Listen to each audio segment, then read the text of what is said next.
इसीलिए तो मैं कह रहा हूँ कि कुरान की ये आयत पढ़ के सुनाएंगे, इय्याका नअबुदु व इय्याका नस्तईन, तो पता चलेगा कि इसके खिलाफ है या उसके मुताबिक है। میں نا करें मेरे آپ سے اس پہ بات کروں گا افطاری کے بعد، ٹھیک ہے نا؟ اس کے بعد انشاءاللہ آپ سے اس پہ بات کروں ٹھیک گا۔ ٹھیک، افطاری کا ہاں وقت جی ہو ہاں گیا جی، آپ کے ابھی پاس؟ مجھے ہے روزہ ہے نا، تو اس لیے میں زیادہ بول نہیں پا رہا، آپ تو کے روزہ پاس کھل جائے افطاری اس میں کے کتنا بعد وقت؟ آپ ابھی سے۔ تو کافی وقت باقی ہے۔ ہاں جی، تو تب تک انتظار کر لینا، میں بھی یہی ہوں، میں نے کہاں جانا ہے۔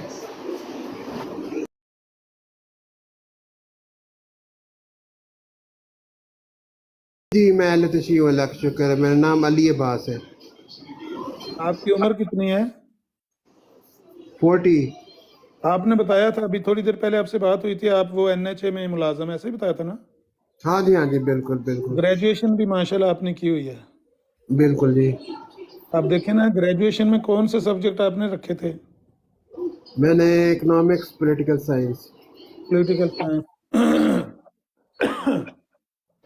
اگر آپ وہاں پر تھوڑا سا اسلامیات بھی پڑھ لیتے تو اچھا ہوتا نا، وہاں پر قرآن کریم کے یہ تراجم ہیں۔ اسلامیات بھی تھی ہمارا، ہاں، اسلامیات بھی تھی، لیکن یہ جو تعلیم ہے یہ ہمیں بچپن سے ہی بتایا گیا ہے، یا علی مدد جو بھی مانگنا ہے، وسیلہ یا مولا علی اہل بیت علیہ السلام ہے ہمارے، تو آپ اس کو مانے نہ مانے لیکن ہم تو مانتے ہیں۔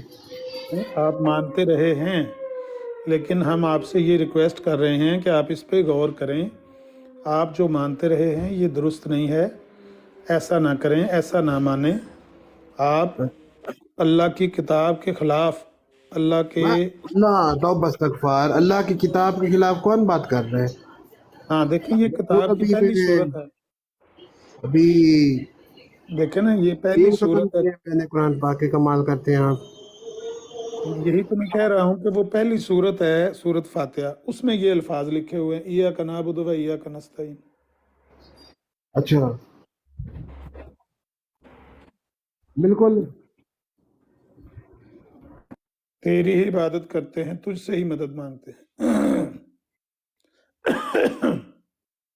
اللہ سے مدد مانگنی چاہیے، کیونکہ اسی کی عبادت کرتے ہیں، اسی سے مدد مانگتے ہیں۔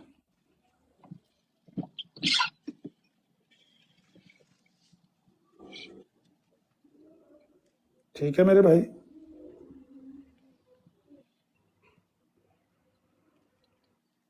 عمر بھائی، کیا حضرت علی علیہ السلام نے کیا وے کسی نے کہ میرے کو مدد منگو، یا انہوں نے کسی اگو اولاد نے کیا وے کہ ساڈے والدین کولوں یا ساڈے کولوں مدد منگو؟ نہ انہوں نے آخیا، نہ انہوں دے بچیاں نے آخیا، یہ جو کچھ ہویا ہے بعد وچ تو شروع ہویا۔ انہوں نے نہیں کہا۔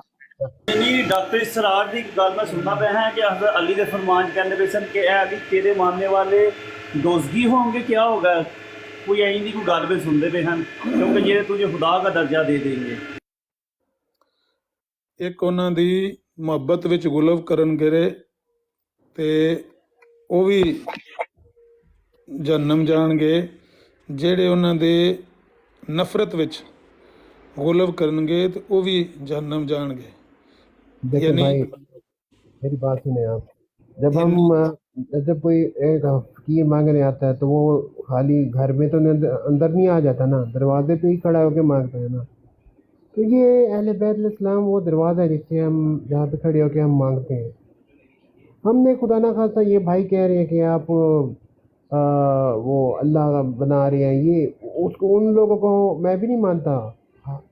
ہر ہر جگہ پہ ایسے لوگ ہوتے ہیں جو اپنی کمائی، انہوں نے کمائی کا ذریعہ بنا دیا اس چیز کو، لیکن ہم ایسے لوگوں پہ لعنت بھیجتے ہیں، ایسے لوگوں کو بالکل بھی نہیں مانتے۔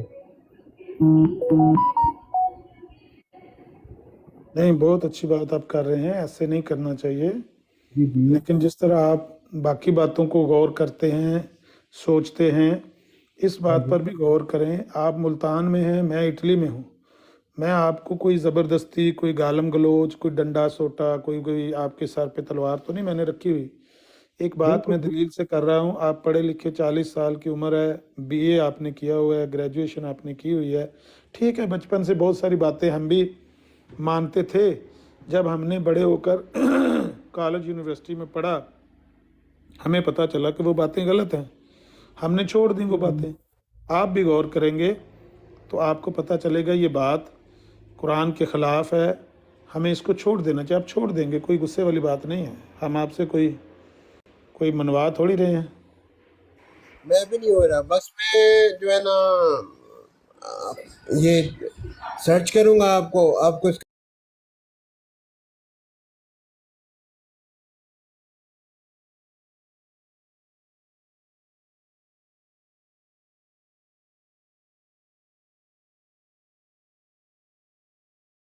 कि भाई मैं फ़ौत हो जाऊं, शहीद हो जाऊं, मेरे बाद तुम मुझसे मदद तलब किया करना, तो आप ज़रूर करना, मैं भी आपके साथ हो जाऊंगा।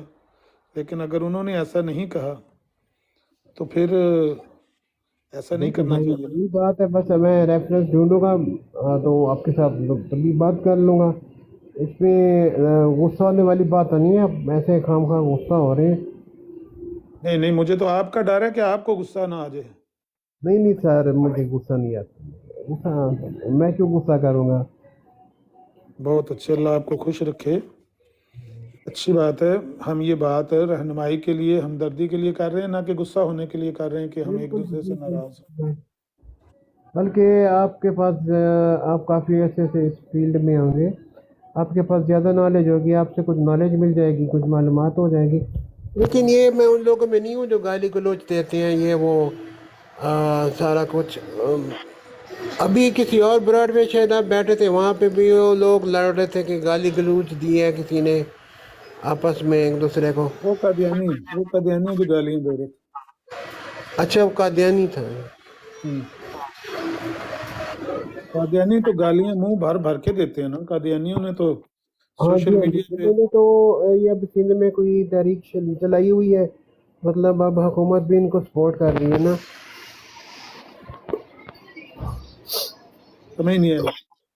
ये सिंध में एक तहरीक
मतलब इनको हिट कैसे करता है, मतलब उनके खिलाफ कैसे जाते हैं आवाम।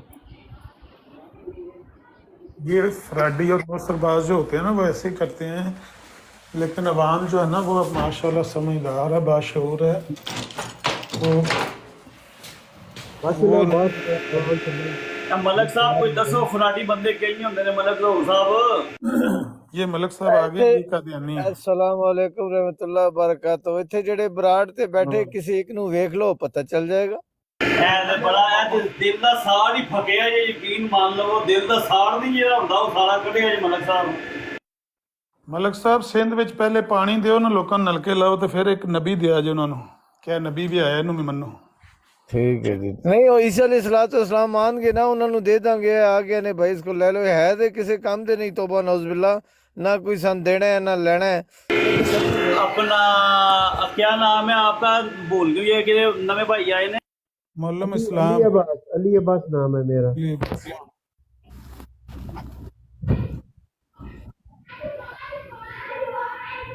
नहीं पल्लव साहब, अब्बास साहब ਤੁਹਾਨੂੰ ਪਤਾ ਹੈ ਕਿ ਇਹਨਾਂ ਦੇ ਨਬੀ ਨੇ ਆਪਣੀ ਕਿਤਾਬ ਵਿੱਚ ਕੀ ਲਿਖਿਆ? ਇਹਨਾਂ ਨੇ ਆਖਿਆ ਮੁਰਦਾ ਅਲੀ को छोड़ो, जिंदा अली को देखो। है ਇਹਨਾਂ ਦੀ ਕਿਤਾਬ ਹੀ ਪੁੱਛੋ ਜ਼ਰਾ ਇਹਨਾਂ ਨੂੰ, ਮਲਕ ਸਾਹਿਬ ਨੂੰ ਕਿਉਂ ਲਿਖਿਆ ਹੈ।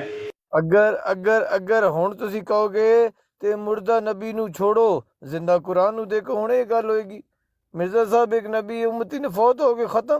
हुण की है, सारे नबी फौत हो गए, ते तुसी क्यों मुर्दा चो कोई शै कड्ढना चाहते हो? और मुर्दा आप नहा नहीं सकता, वो सन की देगा? ਉਹਨੂੰ ਵਿਚਾਰੇ ਨੂੰ ਦੂਏ ਬੰਦੇ ਨਹਿਲਾਉਂਦੇ ਖਫਨ ਪਵਾਉਂਦੇ ਜੀ। ਅੱਜ ਤੱਕ ਉਸਦੀ ਸ਼ਰਮਗਾਹ ਕੋਈ ਨਹੀਂ ਦੇਖ ਸਕਦਾ, ਤੋਬਾ ਨੌਜ਼ ਬਿल्ला। ਲੇਕਿਨ ਉਸ ਦਿਨ ਉਹ ਹਰ ਚੀਜ਼ ਖੁੱਲ ਕੇ ਸਾਹਮਣੇ ਪਈ ਹੁੰਦੀ ਹੈ, ਭਈਆ ਲੈ ਮੈਂ ਇਹ ਚੀਜ਼ਾਂ ਨੇ। ਸਾਨੂੰ ਤਾਂ ਪਤਾ ਖੁਦਾ ਦਾ ਖੌਫ ਹੀ ਖਤਮ ਹੋ ਗਿਆ। ਮੁਰਦਾ ਚੋਂ ਕੀ ਕੱਢਣਾ ਚਾਹੁੰਦੇ ਹੋ, ਮੇਰੀ ਸਮਝ ਤੋਂ ਬਾਲਾ ਤਾਰੇ। जल्दी तब पे तवे तो चढ़ ये गए हो कि मुसलमान क्या? भी है या नहीं, कोई हदीस भी मानते हैं या नहीं है?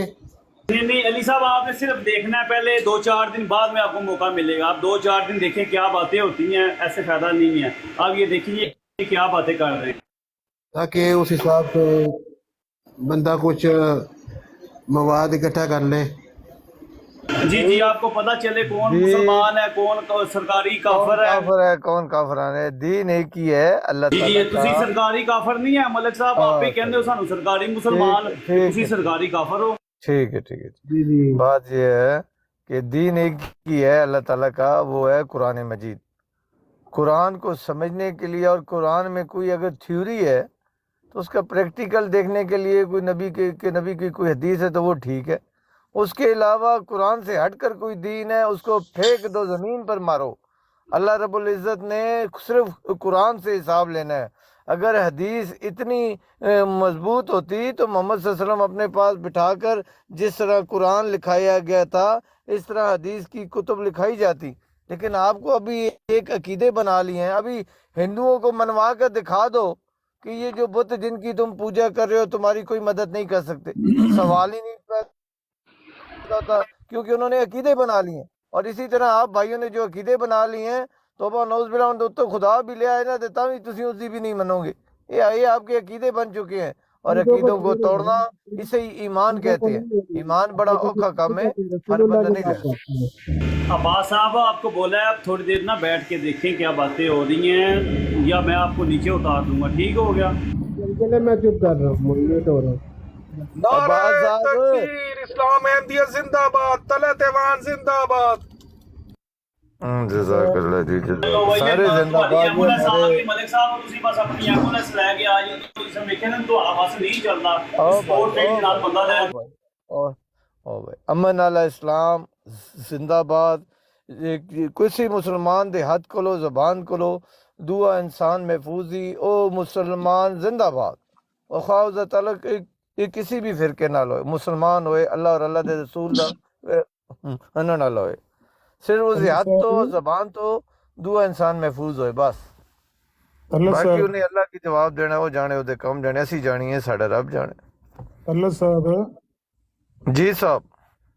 ਇਹ ਤੁਸੀਂ ਜਿਹੜੀਆਂ ਆ ਕੇ ਛਾਲਾਂ ਛੂਲਾਂ ਮਾਰੀਆਂ ਨੇ 3-4, ਉਹਨਾਂ 'ਚ ਇੱਕ ਛਾਲ ਇਹ ਮਾਰੀ ਏ ਵੀ ਕੁਰਾਨ ਅੱਲਾ ਦੇ ਨਬੀ ਨੇ ਲਿਖਵਾਇਆ ਸੀ। ਹਦੀਸ ਅੱਲਾ ਦੇ ਨਬੀ ਨੇ ਲਿਖਵਾਈ ਹੈ ਤੇ ਦੱਸੋ ਇਸ ਗੱਲ ਦਾ ਕੀ ਸਬੂਤ ਹੈ ਤੁਹਾਡੇ ਕੋਲ ਕਿ ਕੁਰਾਨ ਅੱਲਾह ताला ने लिखवाया सी? देखिए बात ये है कि ये बात जो हमारे पास इस्लाम दीन आया है, कुरान मजीद हमें कुरान का फ़हम बताता है। कुरान का फ़हम बताता है कि ये हज़रत मोहम्मद सल्लल्लाहु अलैहि वसल्लम पर नाजिल हुआ है और मोहम्मद सल्लल्लाहु अलैहि वसल्लम ने लिखवाया है या ख़ुद लिखा है या लिखवाया है। और जो आप लोग कहते हो कि मोहम्मद सल्लल्लाहु अलैहि वसल्लम यानी तौबा नौज़ बिल्ला उम्मी नबी थे, अनपढ़ थे, मेरा ईमान ये नहीं है कि अल्लाह ताला ने अपने नबी सारे उम्मी होते हैं। जब तक अल्लाह की दीन उनके पास नहीं आता वो उम्मी होते हैं। जब अल्लाह उन्हें दीन देता है तो वो अपने अकीदों को जो भी उनके पास होते हैं उनको छोड़ के अल्लाह के दीन पर ईमान लाते हैं, ख़ुद भी अमल करते हैं, लोगों को भी अल्लाह का दीन पैगाम देते हैं। वो उम्मी सिर्फ अल्लाह के दीन की होते हैं जो अल्लाह ताला उन्हें देता है। उससे पहले, देने से पहले वो उस तालीम के उम्मी होते हैं, उनके पास वो तालीम नहीं होती। जी ये है जी। असल में होता ये है कि जो सवाल किया जाता है उसका जवाब देने की बजाय तो ये उससे मिलते ही सवाल है ना, इसी में मिलते मतलब जुलती होता है बातें जो आप ना आप करें। नहीं लेना मेरा चाहते। सवाल ये है आप इस बात का सबूत दें कि कुरान लिखवाया गया, हदीस नहीं लिखवाई गई। मैं आपको ये बताता हूँ कि कुरान की आयत किसी कुरान में अगर 2 बार लिखी हुई है, एक बार कुरान में और लफ्ज़ लिखे हुए हैं और दूसरे कुरान में और लिखे हुए हैं, तो फिर मुझे कुरान पर भी शक हो जाएगा। कुरान ਉਹ ਕੀ ਪੰਜਾਬੀ ਚ ਕਹਿੰਦੇ ਲਾਂਦੇ ਤੋਂ ਲੈ ਕੇ ਤੇ ਚੜਦੇ तक ਤੇ चढ़दे तो लेके लांदे तक एक ही कुरान है। तो ये हमारे पास सबूत हो गया, ये एक ही कुरान है। हदीस की कई किताबें लिखी गई हैं और उनमें एक ही हदीस को अलहदा अलहदा करके उनकी हदीसों की कुतुब में तहरीर है। अभी कौन सी तहरीर मानोगे? जिसमें सुनी सुनाई बात हो, इसमें शक है, हदीसों में शक है, और हदीस से हमारा ईमान ही नहीं है। अल्लाह ताला ने किसी हदीस से हमसे सवाल जवाब नहीं करना। कुरान मजीद है हमारे पास, मुकम्मल ज़ाब्ता हयात है। और ये अकल की बात है कि जो स्कूल में क्लास में आपका सब्जेक्ट क्लास में जो भी आपका सब्जेक्ट है, जो भी आपका मज़मून की किताब है, उसी किताब से सवाल होंगे, किताब से बाहर सवाल हो ही नहीं सकते। क्या अल्लाह ताला ने अधूरा दीन दिया है और मोहम्मद सल्लल्लाहु अलैहि वसल्लम ने या अल्लाह के नबियों ने आके मुकम्मल किया है? पता नहीं कैसे आप बातों के मतलब लेते हैं। आप लोग अकीदे बनाए बैठे हैं, बस किसी भी तरीके के जितने मर्जी आपको अकली दलाइल दे दें, आप अकीदे तोड़ने के लिए तैयार नहीं है। तो ये अल्लाह का दीन मुकम्मल है या अल्लाह ने अधूरा दीन दिया है और रसूलों ने आके हेल्प करके अल्लाह की दीन को मुकम्मल किया है? ये बता दें मुझे। अल्लाह ज़ोर मलिक साहब, जो गैर मुतलका बातें हैं वो आप क्यों करते हैं? फिर शुरू हो जाएं, 5-10 मिनट लगा लें। यहाँ आपकी ये बातें सुनकर कोई बंदा मरज़ाई नहीं होने लगा। मेरा सवाल ये है कि आपको किसने ये बात कही है कि कुरान लिखवाया गया, हदीस नहीं लिखवाई गई? ये बात कहाँ लिखी हुई है, कहाँ से पढ़ी आपने? सबूत दें इसका। देखिए, आपको मैंने बता दिया कि आपको जो मैं अकली दलाइल दे रहा हूँ आपको कोई परवाह नहीं कि एक ही हदीस को 3 किताबों में लिखा हुआ है, तीनों में उसके मज़मून अलहदा अलहदा हो जाते हैं, उसके मीनिंग अलहदा अलहदा, आपको कोई परवाह नहीं है। अगर इतने सच्चे हो तो मुसलमानों को इकट्ठा करो कि यार ये हदीसें ठीक है भाई, हम इस पर मुत्तफिक हैं। आपने दीन का सत्यानाश कर दिया है सिर्फ हदीसों की बिना पर। एक कहते हैं हम ये हदीसें मानेंगे, उसमें हमारा मतलब है हमारे अकीदे सही निकलते हैं। दूसरा कहता है हम ये हदीसें मानेंगे, ये नहीं मानेंगे। आप उन हदीसों को ठीक कह रहे हो। कुरान, जितने मुसलमान दुनिया में फ़िरके हैं, सबका इजमा है कि कुरान अल्लाह की किताब है और ये मोहम्मद सल्लल्लाहु अलैहि वसल्लम पर नाजिल हुई है और इसमें एक शोशा भी तब्दील ना हुआ है ना होगा। तो क्या हदीसों पे भी हम मुसलमानों का यही ईमान है? आप लोगों ने दीन की सत्यानाश जो की है ना, आपके उलमाओं ने, इन हदीसों के सिर पे तो दीन की सत्यानाश हुई है। ये 100 फिरके कुरान से नहीं लिए गए कि 100 फिरके हदीसों से लेके हदीसों की मदद से माशाल्लाह इन्होंने फिरकों में दीन को तकसीम कर दिया। और इतनी एंथेंटिक बात फरमाते हैं कि ये मोहम्मद सल्लल्लाहु अलैहि वसल्लम के फरमान है, यानी एक जगह अल्लाह के नबी ने कुछ और फरमाया है, वही बात दूसरी महफिल में कोई और फरमा दी है। इसमें शक शुबा इससे ज़्यादा और क्या है कि ये एक हदीस है ही नहीं है। मैंने आपको समझा रहा हूँ, आपको समझ में नहीं आएगी कि एक हदीस अगर 4 कुतुब में है, चारों में देखें, चारों में उसके मतलब अलहदा अलहदा होंगे। तो आप माशाल्लाह साइन करके दे दें कि कौन सी हदीस मोहम्मद सल्लल्लाहु अलैहि वसल्लम की है और कौन सी हदीस ज़ईफ़ है जी या फ़कीर है, ये आप मुझे बता दें जी। अल्लाह साहब, आप क्यों फजूल बातें करते और हैं? यार फजूल, ये फजूल नहीं, आपके जवाब है, लेकिन आपको इल्म नहीं है क्योंकि आप अकीदों में फंसे हो। अच्छा, अब आखिरी बार मैं पूछ रहा हूँ, कहीं ओ यार, आपने ये बात पढ़ी है, सुनी सुनाई कर रहे हैं, या किसने आपको ये कहा है कि कुरान तो लिखवाया गया, हदीस नहीं लिखवाई गई? ये बात, इसका जवाब मुझे दो। मैं एक और बात बता देता हूँ। अब ये अकल वालों के लिए बात है, मुझे पता है, फिर भी आप कहोगे ये तो मेरी बात ही नहीं है, आपने जवाब नहीं दिया। लेकिन अकल से इससे बड़ी दलील मैं नहीं दे सकता। जितनी हदीसें हैं आप मोहम्मद सल्लल्लाहु अलैहि वसल्लम से सीधी डायरेक्टली बयान ही नहीं है। ये फलाने सुल्तान खान ने कहा था, उसको अयूब खान ने बताया था, उसको बदर खान ने बताया था, उसको सगर खान ने सुना था। ये आप हदीसों की किताब मोहम्मद सल्लल्लाहु अलैहि वसल्लम ने लिखी हुई है। इससे बड़ी दलील मैं नहीं दे सकता, लेकिन ये ईमान वाले और अकल वालों के लिए दलील है, जो दोनों, मुझे ये यकीन है आपके पास नहीं है। अल्लाह साहब, मैं अर्ज कर रहा हूँ कि आप जितनी मर्जी चीखें मारें, मैंने आपसे एक बात पूछी है, उसका आपके पास जवाब नहीं है। आप कह दें आपके पास जवाब नहीं है। आमिर साहब, अपना मलिक साहब मेरे नाले को मुतावे है, फिर आई है पूछना, मैं मलिक साहब को पूछो कि आज रोजा है, मैं रोजा खोल ले ਰੋਲਾ ਖੋਲ ਲਿਆ ਅੱਗੇ। एम्बुलेंस आ गई, नहीं बचाओ जी, आमिर साहब नु विच पाओ, ले जाओ। नहीं, मुझे एक बात आमिर साहब बताएं, ਨੂੰ क्यों आमिर साहब लगे? आखिरी बार मैं करने लगा हूँ, आखिरी बार मुझे ये बात बताएं कि अगर मोहम्मद सल्लल्लाहु अलैहि वसल्लम ने हदीस लिखवाई होती तो ये इस तरीके का हदीस होती कि मैंने सुल्तान से सुना था, सुल्तान ने अहमद से सुना था, अहमद को अयूब ने बताया था, अयूब को ईसा ने बताया था, नहीं अली ने बताया था, और अली को हज़रत मोहम्मद सल्लल्लाहु अलैहि वसल्लम से रिवायत करते। ये इस तरीके की हो सकती है? या अगर मोहम्मद सल्लल्लाहु अलैहि वसल्लम ने लिखी होती या मोहम्मद सल्लल्लाहु अलैहि वसल्लम के साहबियों ने ये हदीसों की कुतुब लिखी होती।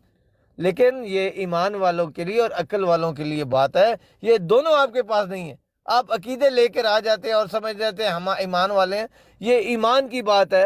अगर मोहम्मद सल्लल्लाहु अलैहि वसल्लम ने तहरीर लिखाई होती तो सीधी बात होती कि मोहम्मद सल्लल्लाहु अलैहि वसल्लम ने ये फरमाया है, किसी से रिवायत होती ही नहीं है। ये सारी सुनी सुनाई है, सब सुनी सुनाई है। आमिर साहब ये हदीस का इनकार कर रहा है, तो मिर्ज़ा साहब को ये हदीस से ही प्रूव करते हैं। जब ये हदीस से इनकार कर रहा है तो फिर तो बात ही खत्म हो गई। वड्डी एम्बुलेंस आ गई, नहीं जी वड्डी एम्बुलेंस नहीं एम्बुलेंस की मलिक साहब देखें, ये तो मिर्जा साहब के जो अपने 100 कार्ड साहब हैं तो उनके भी हवाले नहीं मानते। दो तरह वो कहते हैं मिर्जा साहब ने ये किया था, मिर्जा साहब की मिसेज ने ये किया था, आप कहते हो ये झूठ है। आमिर साहब एक एसी वाली एम्बुलेंस है, एक ਨਵੀਦ ਭਾਈ ਇੱਕ ਮਿੰਟ ਨਾ ਮਲਕ ਪੱਪੂ ਨਾਲ ਗੱਲ ਕਰ ਲੈਂਗੇ, ਦੋਵੇਂ ਮਲਕ ਮਲਕ ਇਕੱਠੇ ਹੋ ਜਾਣ। माशाल्लाह तरह एम्बुलेंस, जिस विच मर्जी है बैठो उस आमिर नजीर साहब, जिस विच मर्जी है बैठो। पागल यार, पता नहीं किथों उठ के आ गए। ਵੇਖ ਲੈ ਪੱਪੂ ਤੁਹਾਨੂੰ ਪਾਗਲ ਮੈਂ ਕਹਿੰਦਾ ਨਹੀਂ, ਮਲਕ ਸਾਹਿਬ ਵੇਖ ਲੈ। साहब मैं भी उत्थों हैं जिथे तुसी पागल तो इज्जत वाला लफ्ज़ मैं आप लोगों के लिए इस्तेमाल कर रहा हूँ। जो ये दावा करें कि ये किताब हदीसों की मोहम्मद सल्लल्लाहु अलैहि वसल्लम ने लिखवाई हैं और हदीसें तहरीर बता रही है कि ये सुनी सुनाई है, तहरीर बता रही है, मोहम्मद सल्लल्लाहु अलैहि वसल्लम से रिलेटेड एक हदीस नहीं है कि मोहम्मद सल्लल्लाहु अलैहि वसल्लम ने फरमाया फलाने ने फलाने से सुना था, उसने फलाने से सुना था, उसको फलाने ने बताया था, उसको दिमागे से सुन के आया है। ये हदीस की किताब मोहम्मद सल्लल्लाहु अलैहि वसल्लम ने खुद बैठ के लिखवाई हैं। आमिर साहब आपको मुबारक हो, आपके फहम को, आपकी अकल को और आपके ईमान को मैं सलूट करता हूँ कि ये किताबें मेरे पास कोई सबूत नहीं है, ये किताबें मोहम्मद सल्लल्लाहु अलैहि वसल्लम ने नहीं लिखवाई। माशाल्लाह जी, जज़ाकल्लाह आमिर साहब, बहुत आला बहुत आला। तो मलक साहब जी फिर मिर्जा साहब की किताबें हैं, फिर इस पे किस तरह मान जाती मिर्जा हैं? साहब क्योंकि वो की भी 100 साल पुरानी टाइम हैं। मिर्जा साहब दी वाह वड़िंग सन वड़ी रहेगी। मिर्जा साहब का नाम भी इत्थे आया है। ਜਿਹੜੇ ਸਾਹਬੀ ਅਸੀਂ ਬਹਿਸ ਹੀ ਕਰ ਰਹੇ ਹਾਂ। ਵਾਲੇ ਤੁਸੀਂ ਨਹੀਂ ਮੰਨਦੇ, ਤੁਸੀਂ ਕਹਿੰਦੇ ਨਹੀਂ ਮਿਰਜ਼ਾ ਸਾਹਿਬ ਦੀ ਕਿਤਾਬ ਕੱਢੋ। और डट्ठा खोते तो कौड़ कुबार नू जाके मारो फुटो। और दिमाग खराब हो गया साडा। असी जेडी टॉपिक ते गल कर रहे हैं उस तक महदूद हो। साडा सब तो वड्डा वतीरा है जिले जवाब कोई नहीं होता। मिर्जा साहब को उल्टो जाओ, मिर्जा साहब कहाँ फौत हुए थे, उन्होंने क्या कह दिया था, उन्होंने हमल बता दिया था, इस तो अलावा सुनाना की है। मलक ने कोई ऐसी गल नहीं की। पप्पू मलक गल कर यार, कोई ऐसी गल की है तू कितने फोन होए ने?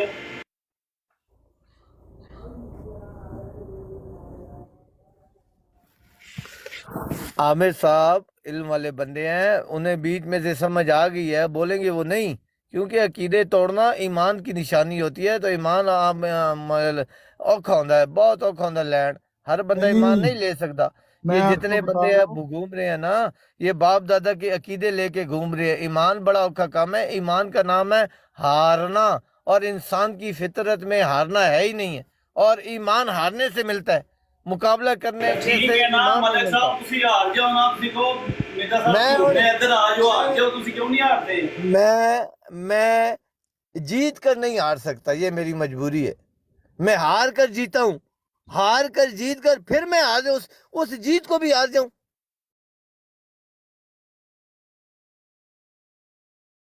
मैं आपको बताया कि मैं हार कर जीता हूँ, हार कर जीता हूँ। एक बार नहीं हारा हूँ, हर बार हारा हूँ, हर जगह हारा हूँ, और अभी भी हारता हूँ। आप अभी इसको ईमान की बात करें कुरान से, एक सेकंड से पहले रब्बे काबा की कसम मैं हारूंगा। मुझे पता है कि हारने से ईमान मिलता है, जीतने से बाप दादा के अकीदे मिलते हैं। लेकिन कोई हराने वाली चीज भी तो लाओ ना। चलो साहब, बहुत अफसोस है कि मैंने आपके साथ बात करते हुए तकरीबन ये दूसरे मोबाइल से 10 फाइलें डाउनलोड की हैं और 10 बार जब मैं वो डाउनलोड को क्लिक करता था ना तो मैं आपको फिर पूछता था कि ये बात कहाँ लिखी हुई है कि कुरान अल्लाह के नबी ने लिखवाया है, हदीस नहीं लिखवाई। ये बात आपने कहाँ से पढ़ी है? आप आएँ बाएँ शाएँ, फिर मैं अगली बार डाउनलोड क्लिक करता था, फिर सवाल करता, वही सवाल है 10 बार मैंने किया, 10 फाइलें डाउनलोड की। आपने 10 बार भी पूछने पर जवाब नहीं दिया। अब मैं खामोश हो गया हूँ कि सुनने वाले फैसला कर लें कि आपने कहीं से ये बात सुनी है, आपके पास दलील नहीं है इस बात की कि अल्लाह के नबी ने कुरान लिखवाया है, हदीस नहीं लिखवाई। हकीकत ये है कि कुरान भी अल्लाह के नबी सल्लल्लाहु अलैहि वसल्लम के सामने लिखा जाता रहा, हदीस भी अल्लाह के नबी के दौर में सहाबा लिखते रहे, लेकिन इन दोनों का जमा करना ये ना नबी के दौर में कुरान का हुआ ना हदीसों का हुआ। फिर जब ये कुरान बाद में जमा किया गया और लिखा गया, तो जिस तरह आप कह रहे हैं ना हदीसें सुन सुना के लिखी हैं, कुरान भी सुन के लिखा है, हफ्फाज से सुन के लिखा है, सुना है, तहकीक किया है कि ये जो लिखा हुआ हमारे पास तख्तियों पर, खजूर के पत्तों पर जो लिखा हुआ मौजूद है, ये मुकम्मल है कि नामुकम्मल है? सुनाओ हाँ साहब, पहला सुपारा, पहली बकरा सुनाओ, आप आले इमरान सुनाओ, आप सूरह निसा सुनाओ, आप मायदा सुनाओ, आप आले नाम सुनाओ, आराफ सुनाओ, तौबा सुनाओ, अनफाल सुनाओ। सूरतें सुन सुन के चेक किया है, वेरीफाई किया है कि ये जो हमारे पास लिखा हुआ है ये मुकम्मल है कि नामुकम्मल है। क्योंकि वो तो कोई एक दो जिल्दों के दरमियान जिस तरह आज कुरान की शक्ल है, इस तरह तो नहीं था। खजूर के पत्तों पर लिखा हुआ है, टहनियों पर लिखा हुआ है, पत्थरों की सिलों पर लिखा हुआ है, ऊँट की जो हड्डी होती है रीढ़ की उस पर लिखा हुआ है, कोई हड्डी लेके उस पर लिखा हुआ है अल्फाज। तो वो जब इकट्ठा किया है तो वो किताब की शक्ल तो नहीं थी, तो सुन के ही इसको वेरीफाई किया। हदीसें भी सुन के ही लिखी हैं। जब हदीसों के तदवीन करने का वक़्त आया, हदीसें भी ऐसे ही इकट्ठी की गई हैं जैसे कुरान इकट्ठा किया गया है। कुरान पहले इकट्ठा हुआ है, हदीसें बाद में इकट्ठी हुई हैं, इतनी सी बात है। लेकिन आपके पास जवाब नहीं है। जहाँ से आपने ये जवाब देना है ना कि कुरान अल्लाह के नबी के दौर में लिखवाया गया, वो हदीस है वो वही हदीस है जो आप कहते हैं सुन सुना के लिखी है। वो सुन सुना के लिखी हुई हदीस में ये बात दर्ज है कि कुरान अल्लाह के नबी के दौर में हड्डियों पर, खजूरों के पत्तों पर, पत्थरों की सिलों पर लिखवाया गया था, लकड़ी की तख्तियों पर लिखवाया गया था। ये हदीस में ही है, ये उसी हदीस में जिसके बारे में आप कह रहे हैं सुन और सुना। तकरीर पूरी हो गई है? हाँ हाँ पूरी हो गई। ਮੈਂ ਕਿਹਾ ਅਮਨ ਨਜ਼ੀਰ ਸਾਹਿਬ ਬਹੁਤ ਆਲਾ ਗੱਲ ਕੀਤੀ। ਇਸ ਗੱਲ ਦੇ ਉੱਤੇ ਤੁਹਾਨੂੰ 5 ਫੁੱਲ ਦੇਣਾ ਮੈਂ, ਪੂਰੇ 5 ਫੁੱਲ। ਐਂਬੂਲੈਂਸ ਲੈ ਲਓ, ਐਂਬੂਲੈਂਸ ਲੈ ਲਓ, ਪਹਿਲੇ ਇਹਨਾਂ ਦੀ ਐਂਬੂਲੈਂਸ ਲੈ ਲਓ। ਕੋਈ ਹੋਰ ਐਂਬੂਲੈਂਸ ਹੈ ਤੇ ਜੀ ਜਿਹੜੇ ਆਣਾ ਹੈ ਉਹ ਵੀ ਆ ਜਾਓ। ਮੈਂ ਕਿਹਾ ਉਹਨਾਂ ਨੇ ਬਹੁਤ ਆਲਾ ਗੱਲ ਕੀਤੀ ਮਲਿਕ ਸਾਹਿਬ, ਫਿਰ 5 ਫੁੱਲ ਦੇ ਮਾਰਨ ਨੂੰ ਨਾ ਉਹਨਾਂ ਗੱਲ ਕਰਨੀ ਤੁਹਾਨੂੰ ਫੁੱਲ ਮਾਰਨ।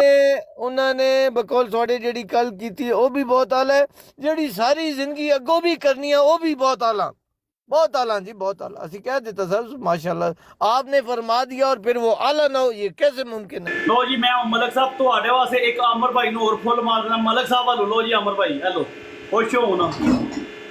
मैंने ना अच्छा आमिर साहब मुझे ये बताएं, आपने कहा कुरान भी सुनी सुनाई से लिखा गया है, तो कुरान में कहाँ लिखा हो कि फलाने से सुना था तो दिमाके से सुना था, तो उसने फलाने से सुना था तो हमने उसको सुना था, तो अब ये कुरान बन गया। मैंने आपको बताया अकली दलाइल के अलावा सच्चाई किसी चीज़ का नाम ही नहीं है।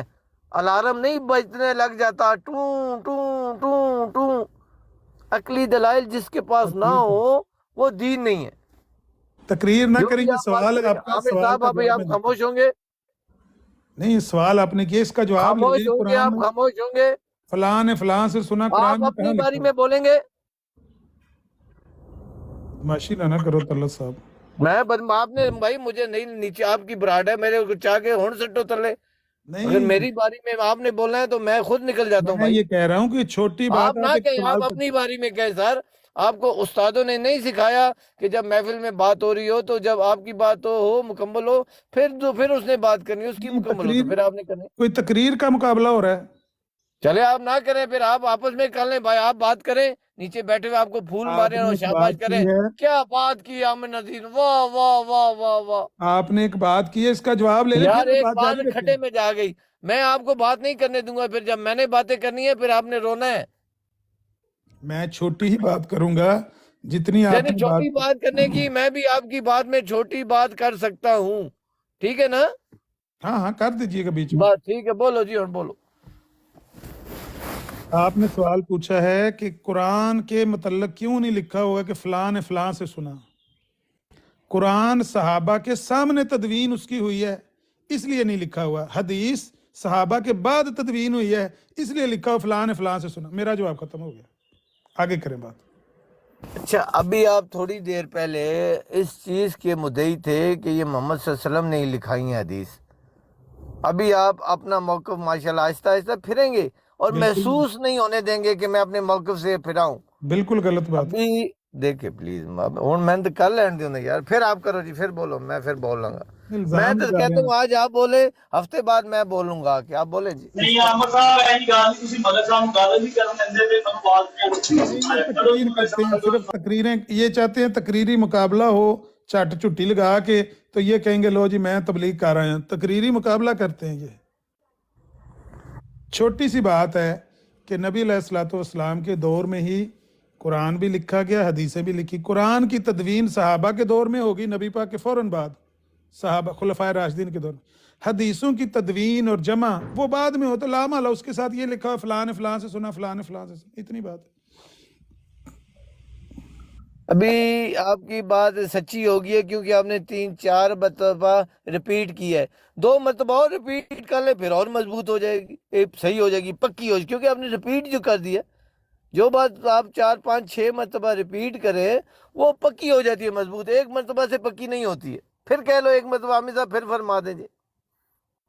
इतल्ला साहब आपसे रिक्वेस्ट है कि जो लोग आपको ये गोली देते हैं, ये मत देते हैं कि कुरान ही सिर्फ काफ़ी है और कुरान ही असल, कुरान से इम्तिहान होना है, जितनी बातें आपने बीच में की हैं ये सारी गलत बातें हैं। कुरान के अंदर वो बातें बयान ही नहीं की गई जो हमारी ज़िंदगियों में शामिल हैं, जो पूरी शरीयत है उसकी वजाहत और तफसील वो कुरान में नहीं है। जिस तरह कानून होता है, कानून के आइन के मखसूस अल्फाज होते हैं। आइन पाकिस्तान जो 1973 में बना है ना, उसके मखसूस अल्फाज हैं, आर्टिकल 1, आर्टिकल 2, आर्टिकल 3। उसकी जब तक आगे वजाहत ना की जाएगी, उन लफ्ज़ों से तो कोई भी बंदा खेल सकता है। खेलना आसान है। लाएं पाकिस्तान का आइन मेरे सामने, वो लफ्ज़ लिखाएं, उसमें से मैं आपको बदमाशी निकाल के दिखा दूंगा, वारदात करवा के दिखा दूंगा और कहूँगा आइन पाकिस्तान के मुताबिक ये जायज़ है। ऐसे ही कुरान के मखसूस अल्फाज हैं, उनके साथ ये तमाशा ना करें। उसकी तफसील है हदीस, नबी अलैहिस्सलाम ने, साहिब कुरान ने कुरान की वजाहत की है। और जब तक साहिब कुरान ने कुरान की वजाहत नहीं की, सहाबा को भी समझ नहीं आया। जो जिनकी ज़ुबान अरबी थी, जिनकी ज़ुबान में कुरान नाजिल हो रहा था, उनको भी कुरान नहीं समझ आया। मैं अभी ये सुबह बात बयान कर रहा था कि एक सहाबी ने 2 धागे रख लिए सराने, रोज़े के दिन थे। कहता या रसूलल्लाह आज मैंने ना एक सफ़ेद धागा एक काला धागा वो सराने रखा हुआ था, जब तक वो दोनों वाजे नहीं हो गए, सफ़ेद और काले धागे में फ़र्क नुमाया नहीं हो गया, तब तक मैं सहरी करता रहा हूँ। जो कुछ उसने किया वो कुरान की आयत के ऐन मुताबिक किया, लेकिन नबी पाक ने फरमाया ये मतलब नहीं है कुरान का जो तुम समझे, हालांकि उसकी ज़ुबान अरबी थी।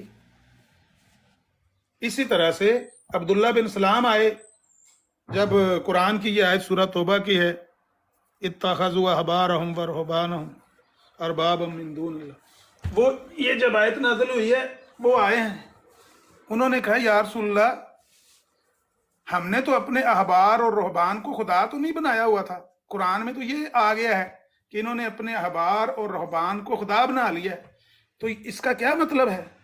उनकी ज़ुबान अरबी, अब्दुल्ला बिन सलाम की, यहूदियों के वो राहब थे, लेकिन उनको भी समझ नहीं आई। नबी पाक ने पूछा भी, जब वो आपके अहबार और रहबान जिसको हलाल कर देते थे तुम उसे ही हलाल समझते थे? जी। जिसको वो हराम कर देते उसे ही हराम समझते थे? जी। तो आपने फरमाया ये मानी है, अपना खुदा बनाने का ये मतलब है। तो इसलिए ऐसा ना करें, ये कुरान के साथ तमाशा ना करें। कुरान जब तक साहिब कुरान ने बयान नहीं किया, उस दौर के लोगों को, सहाबा को भी समझ नहीं आया। तो आज जो लोग ये आपके साथ आपकी बराड पे आके बैठे होते हैं और तमाशे करते हैं ना, ये कुरान के साथ, अल्लाह के दीन के साथ एक खेल है, एक खिलवाड़ है, तमाशा है। तो इसका आपको बड़ा बुरा अजर मिलने वाला है, इससे बचें, ये तमाशा ना करें अल्लाह के नबी के दीन के साथ कि हम कुरान कुरान कुरान कुरान, देखो कुरान की आयत, कुरान का साहब होना है, हदीस बाद में लिखी है, सुना के लिखी है, ये ड्रामेबाजी है। हदीस ना होती तो मिर्जा साहब का दावा मसीहियत कोई जगह ही नहीं है उसकी। मिर्जा साहब ने मसीह मऊद होने का दावा कहाँ से किया है? मसीह के नजूल की कुरान में कौन सी आयत है कि ईसा नाज़िल होगा या ईसा आएगा कुर्बे क़यामत में? ये बात कहाँ लिखी हुई है कुरान में? मिर्जा साहब से फिर जान चढ़ाएं। मैं आया, बस 10 मिनट की ब्रेक कर रहा हूँ, मैं आने लगूँ, नमाज का टाइम है, इंशाल्लाह बात होती है। आप ह्यूमैनिटेरियन साहब, अहमद साहब, ਮਦਦ ਸਾਹਿਬ ਫਿਲਹਾਲ 10 ਮਿੰਟ ਤੁਹਾਡੇ ਕੋਲ ਟਾਈਮ ਹੈ, ਖੁੱਲ੍ਹ ਭੰਗੜੇ ਪਾਓ, ਕੀ ਨੂੰ ਮਿਸਾਲ ਲੈ ਜਾਓ, ਸੁਨੀਆਂ ਹੋ ਜਿਨ ਗਲੀਆਂ ਦੇ ਫਿੱਟਾ अहमद साहब, मैं आके आपकी बात का जवाब देता हूँ जो आप पूछ रहे हैं। मैंने अभी मैसेज आपका पढ़ा है कि कौन ये बातें आप लोगों को बताता है, पता नहीं आप कौन सी बातों का पूछ रहे हैं। आके मैं जवाब देता हूँ। 5-7 मिनट के लिए मुझे ब्रेक दें। मान भाई है जी जी, अस्सलाम वालेकुम जी, मौजूद है भाई। अल्लाह बस दो मदद कैसे आ फिर से बाहर काटना हो। नहीं नहीं, एक मलक ਦੀ ਤੇ ਤਾਰਾ ਹੀ ਨਹੀਂ ਨੇ ਤੇ ਦੂਜੇ ਮਲਕ ਦੀ ਸ਼ਾਰਟ ਨੇ ਆਲਰੇਡੀ।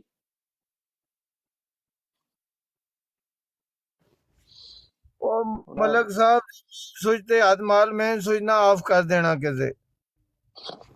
नहीं नहीं मलक साहब, ਤੁਹਾਡੀ ਬਿਜਲੀ ਜਿਹੜੀ ਪੂਰੀ ਆ ਰਹੀ ਸਾਨੂੰ ਪਤਾ ਹੈ। मैं कर रहा कि मेन सोचते ना हाथ ला देना, वो ओपन होता है, वो खुला होता नहीं, शार्ट लग जाएगी ना कर रहे। ਮਲਕ ਸਾਹਿਬ ਇਹ ਦੱਸਿਆ ਨਹੀਂ ਤੁਸੀਂ ਉਸ ਦਿਨ ਦੱਸਦੇ ਪਏ ਸੋ ਬਨੀ ਇਸਰਾਈਲ ਦੇ ਬਾਰੇ तो कोई ਦੱਸੋ ਨਾ ਸਾਨੂੰ। ਵੜ ਗਈ ਬਣੀ ਇਸਰਾਇਲ ਵੀ ਖੱਡੇ ਤੇ ਨਾਲ ਆਪ ਵੀ ਵੜ ਗਏ ਹੋ ਤੁਸੀਂ ਵੀ।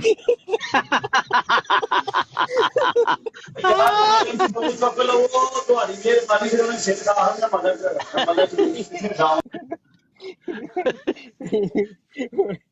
कश्मीरी साहब सुने जे खड्डे से वड़ गए पर। हाय हाय हाय मलिक साहब भेजना को नियो सोंडे ने थले न्यू ही मेरा खुदा है, उन्हें मैंने मारना है, फड़ना है। अल्लाह ने बंदे अधे कायल हो गए, तकरीबन ओ कायल हो गए यार उन्हें नाल। ऐसे जाए लोग को कसम अल्लाह पाक दी, मैं ते हैरान हां, शाबाश देना नबी रसूलां जेड़े तुसी इस जमाने दे ऐसे जाहिल हो ते जिले जाहिलाना जमाना सी उस वक्त दे जाहिल कैसे होंगे जिन्हां नू अल्लाह दे नबियां ने मुसलमान बनाया। तौबा तौबा तौबा तौबा तौबा दे इंसान इंसान जेड़ा कीदा बना ले। तौबा ਪਹਿਲੇ ਸਾਹਿਬ ਮੈਂ ਉਸਮਾਨ ਦੀ ਔਰ ਅਹਿਮਦ ਅਲੀ ਦੀ ਖਬਰ ਲੈਣ ਆਇਆ ਕਿ ਤੁਹਾਨੂੰ ਤੰਗ ਕਰ ਰਹੇ ਨੇ, ਮੇਰੇ ਤੱਕ ਖਬਰ ਪਹੁੰਚੀ ਸੀ। ओए ने अपने आप नू तंग कर रहे बेचारे, इन्होंने मैनू की तंग करना है। ਲੋ ਜੀ ਸੀਮਾ ਸਾਹਿਬ ਇਹਨਾਂ ਦੀ ਗਰਾਫ ਜੁੜਨੀ ਹੈ ਸਾਨੂੰ ਸਾਡੇ ਅਲਾਮਾ ਜਨਾਬ ਹਜ਼ਰਤ ਇੱਜ਼ਤ ਮਾਬ ਆमिर नजीर साहब तशरीफ लेके आने लगे। सब खामोश हो जाओ, उन्होंने तकरीर फरमानी है तो साने सिर्फ सुननी है, मैं भी सुनांगा जी।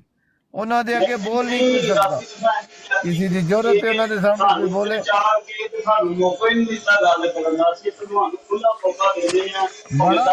यार चुप कर जा ली अहमद यार। 6 मिनट बोल के निकल गए, वारी मेरी सी, मेरी वारी चुप करा के 6 मिनट आपने लै के कदी किथे टुर गए, कदी खब्बे ते कदी सज्जे, कदी अगे ते कदी पिछे ते ओ तुसां ने मैंने बड़ा मौका दिता बोलने दा जी, जज़ाकल्लाह बहुत आला। यार इल्मी सवाल करने चले मलक साहब को। मलक साहब ने 6 महीने लाए ने बनी इसराइल दे नाल ते मतलब साहब बनी इसराइल ये सुन गलत फहमी हो रही है। बनी इसराइल ने मेरे नाल 6 महीने लाए, सुन गलत फहमी है कोई। अच्छा तो उन्होंने फिर मिर्जा साहब नु नबी मान लिया बनी इसराइल ने? नहीं ओ भाई तुसा ने मसीहा नु बना लिया खुदा दा के ना हजरत मोहम्मद सल्लल्लाहु अलैहि वसल्लम अल्लाह दा रसूल मना लिया।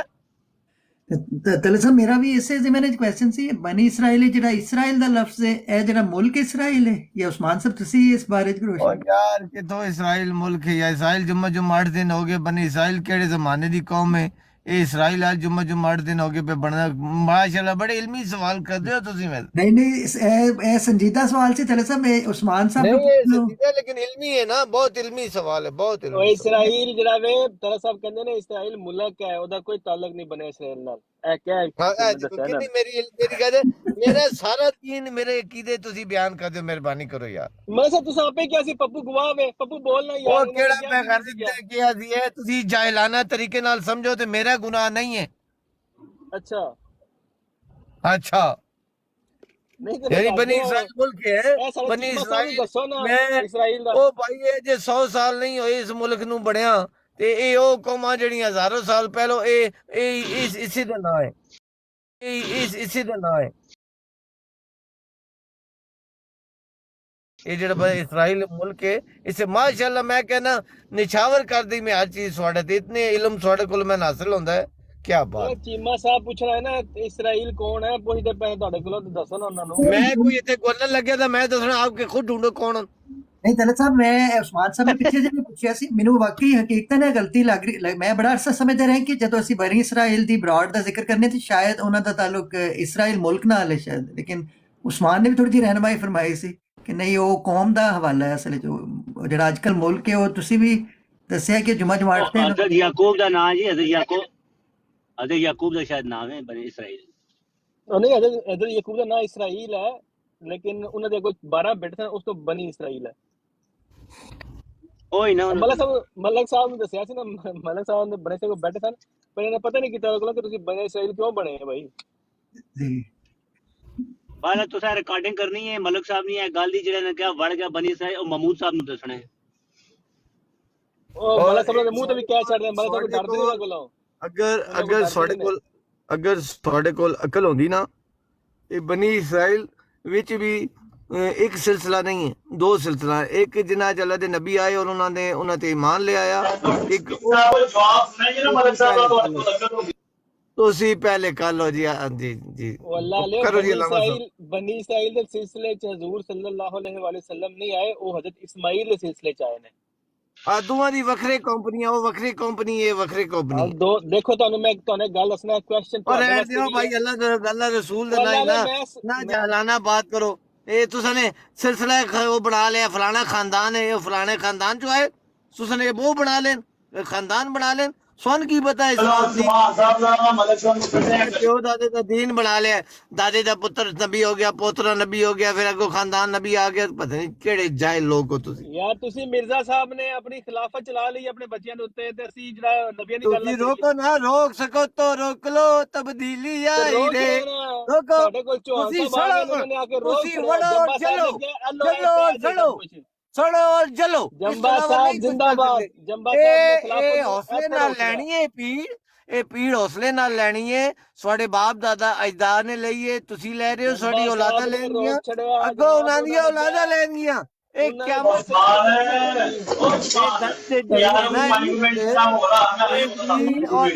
قیامت تک رہنی ہے بھائی حوصلے نال لے لو یار صبر نال لے لو ایک دن کی تو گل نہیں ہے ایک دن وچ پیڑ لے لو ختم ہو جائے گی اے تساں اپنی نسلاں نوں دینیاں سواڈیاں نسلاں نے اگوں اپنی نسلاں نوں دینیاں اے پیڑ قیامت تک رہے گی ਇਹ ਗਲਤ ਫਹਿਮੀ ਆਪਣੇ ਦਿਲ ਚੋਂ ਕੱਢ ਦੋ ਕਿ ਅਗਲੀਆਂ ਆਉਣ ਵਾਲੀ ਨਸਲਾਂ ਨੇ ਇਸ ਰਾਹ ਤੇ ਚੱਲਣਾ ਹੈ ਹਾਂ ਨਹੀਂ ਆਪ ਤੁਸੀਂ ਆ ਗਏ ਹੁਣ ਤੁਸੀਂ ਆਪਣੀ ਰਾਹ ਦਿਓਗੇ ਉਸ ਤੇ ਚੱਲਣਗੇ ਨਹੀਂ ਇਹ ਚੀਜ਼ਾਂ ਜਿਹੜੀਆਂ ਅੱਲਾਹ ਸਾਹਿਬ ਇਸ ਤਰ੍ਹਾਂ ਨਕਲਾਂ ਨਾ ਲਾਓ ਬੰਦਿਆਂ ਦੀਆਂ ਸ਼ਰੀਫ ਸ਼ਾਇਰੀ ਨੇ ਅਹਿਮਦ ਸਾਹਿਬ ਤੇ ਉਹਨਾਂ ਦੀਆਂ ਨਕਲਾਂ ਨਾ ਲਾਓ ਬੰਦੇ ਬਣੋ ਮੈਚੁਰ ਬੰਦੇ ਹੋ 50 ਸਾਲ ਤੁਹਾਡੀ ਮੇਰੇ ਯਾਰ ਉਮਰ ਹੈ ਸਾਡੀਆਂ ਦਾੜੀਆਂ ਚਿੱਟੀਆਂ ਹੋ ਗਈਆਂ ਸਾਡਾ ਸਿਰ ਚਿੱਟਾ ਹੋ ਗਿਆ ਤੇ ਛੋਟਿਆਂ ਵੀਰਾਂ ਨਾਲ ਇਸ ਤਰ੍ਹਾਂ ਮੈਂ ਮਾਫੀ ਚਾਹਨਾ ਜਿਲੇ ਗਏ ਸੋ ਉਹਲੇ ਮਾਈਕ ਛੋੜ ਕੇ ਗਏ ਸੋ ਆਇਓ ਤੇ ਫਿਰ ਮਾਈਕ ਫੜ ਲਿਆ ਆਪਣੀ ਬਰਾੜ ਹੋਮ ਗਰਾਊਂਡ ਤੇ ਖੇਡੋ ਖੇਡੋ ਜੀ ਨਹੀਂ ਨਹੀਂ ਖੇਡੋ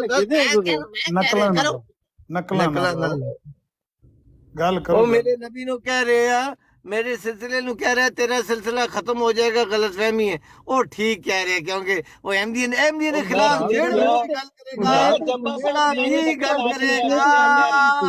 جیڑا بھی گل کرے گا احمدیت دے خلاف وہ سچا ہے ایمان والا جناب میں تے احمدیت دے خلاف کوئی گل ہی نہیں کیتی میں تے کہہ رہا کہ تسی کہہ رہے ہو تسی ایک اور میری اصلاح کر دو کہ 1400 سال پہلو جڑا محمد صلی اللہ علیہ وسلم نے اسلام دا سلسلہ شروع کیتا سی یہ بھی ختم ہو جائے گا بالکل ویری گڈ اے عامر صاحب ہن سواڈا ڈپارٹ اگے ہو جاؤ ٹھنڈ پੈ گئی پہلے صاحب دا کالجا ٹھنڈا کر دیتا جی ہاں اے سواڈا ڈپارٹ ہن اگے ہو اودی وجہ ہے نا اودی وجہ ہے جی تسی وجہ کہہ طلت دیتی صاحب دا کالجا ٹھنڈا کر دیتا جے ਇਹ ਗੱਲ ਫਿਰ ਇੱਕ ਅਸਲ ਗੱਲ ਹੈ ਕਿ ਤਲਤ ਸਾਹਿਬ ਨੂੰ ਸਿਰਫ ਔਰ ਸਿਰਫ ਇਹਦੇ ਨਾਲ ਠੰਡ ਪੈਂਦੀ ਵੇਖੋ ਨਾ ਉਹ ਜਿਹੜਾ मैं कहना कि दुनिया देखो दुनिया खत्म हो जाएगी मोहम्मद सल्लल्लाहु अलैहि वसल्लम दा ये सिलसिला नहीं खत्म होएगा इस तो मैं कुर्बान मेरी जान कुर्बान मेरी औलादा कुर्बान ਸਾਨੂੰ ਕੋਈ ਨਹੀਂ ਪਤਾ ਲੱਗਦਾ ਕਿ ਅਸੀਂ ਇਤਨਾ ਵੱਡਾ ਮੁਸਲਮਾਨ ਮੁਲਕ ਰਹਿ ਕੇ ਇਹ ਗੱਲਾਂ ਕਰਦੇ ਆ ਮੁਸਲਮਾਨਾਂ ਨਾਲ ਜਿਹੜੇ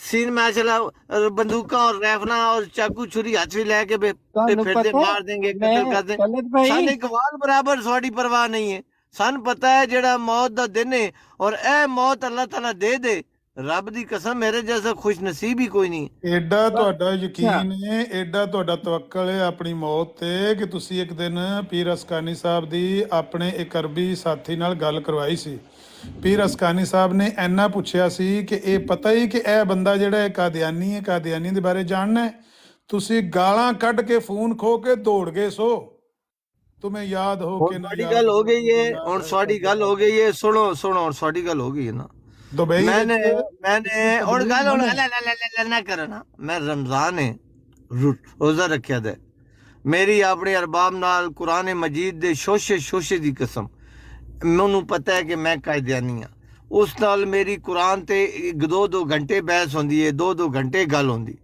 जी तुसी मैंने कह लेकिन थोड़े माशाल्लाह जेड़ी तुसी दसनी सी ना तुसी जेड़ी कहने ए मोहम्मद सल्लल्लाहु को नहीं मानते हैं नवा नबी कर लिया है ਇਹ ਗੱਲ ਬੋਲਣਾ ਸੀ ਕਿਉਂਕਿ ਅਸੀਂ ਮੰਨਦੇ ਹੀ ਨਹੀਂ ਮੇਰਾ ਅਰਬਾਬ ਨਾਲ ਝੂਠ ਬੋਲਣਾ ਮੈਂ ਕਹਿ ਰਿਹਾ ਮੇਰਾ ਅਕੀਦਾ ਜਿਹੜਾ ਹੈ ਮੈਂ ਰੋਜ਼ਾ ਰੱਖਿਆ ਦਾ ਪੂਰੇ ਮਹੀਨੇ ਦੇ 2-3 ਰੋਜ਼ੇ ਮੇਰੇ ਕੋ ਛੁੱਟ ਗਏ ਉਸ ਪੂਰੇ ਰੋਜ਼ੇ ਰੱਖੇ ਅੱਲਾਹ ਤਾਲਾ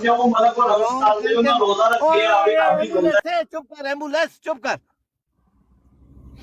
ਮੈਂ ਅੱਲਾਹ ਤਾਲਾ ਦੀ ਪਾਕ 99 ਨਾਵਾਂ ਦੀ ਕਸਮ ਕੁਰਾਨ ਦੇ ਇੱਕ ਸ਼ੋਸ਼ੇ ਦੀ ਕਸਮ ਮੈਂ ਆਪਣੇ ਸਾਰੇ ਦੀਨ ਦੀ ਕਸਮ ਹੋ ਜਿਹੜੀਆਂ ਕਸਮਾਂ ਸਾਰੀਆਂ ਪਾ ਕੇ ਇੱਕ ਹੀ ਕਸਮ ਕਿ ਮੇਰੇ ਅਰਬਾਬ ਨਾਲ ਬਹਿਸ ਹੁੰਦੀ ਹੈ ਉਹਨੂੰ ਪਤਾ ਹੈ ਕਿ ਮੈਂ ਕਾਦੀਆਨੀ ਆ ਉਹਨੂੰ ਕਾਦੀਆਨੀਅਤ ਦਾ ਨਹੀਂ ਪਤਾ ਤੁਹਾਡਾ ਤੇ ਉਹਨੂੰ ਪਤਾ ਕਿ ਤੁਸੀਂ ਕਾਦੀਆਨੀ ਹੋ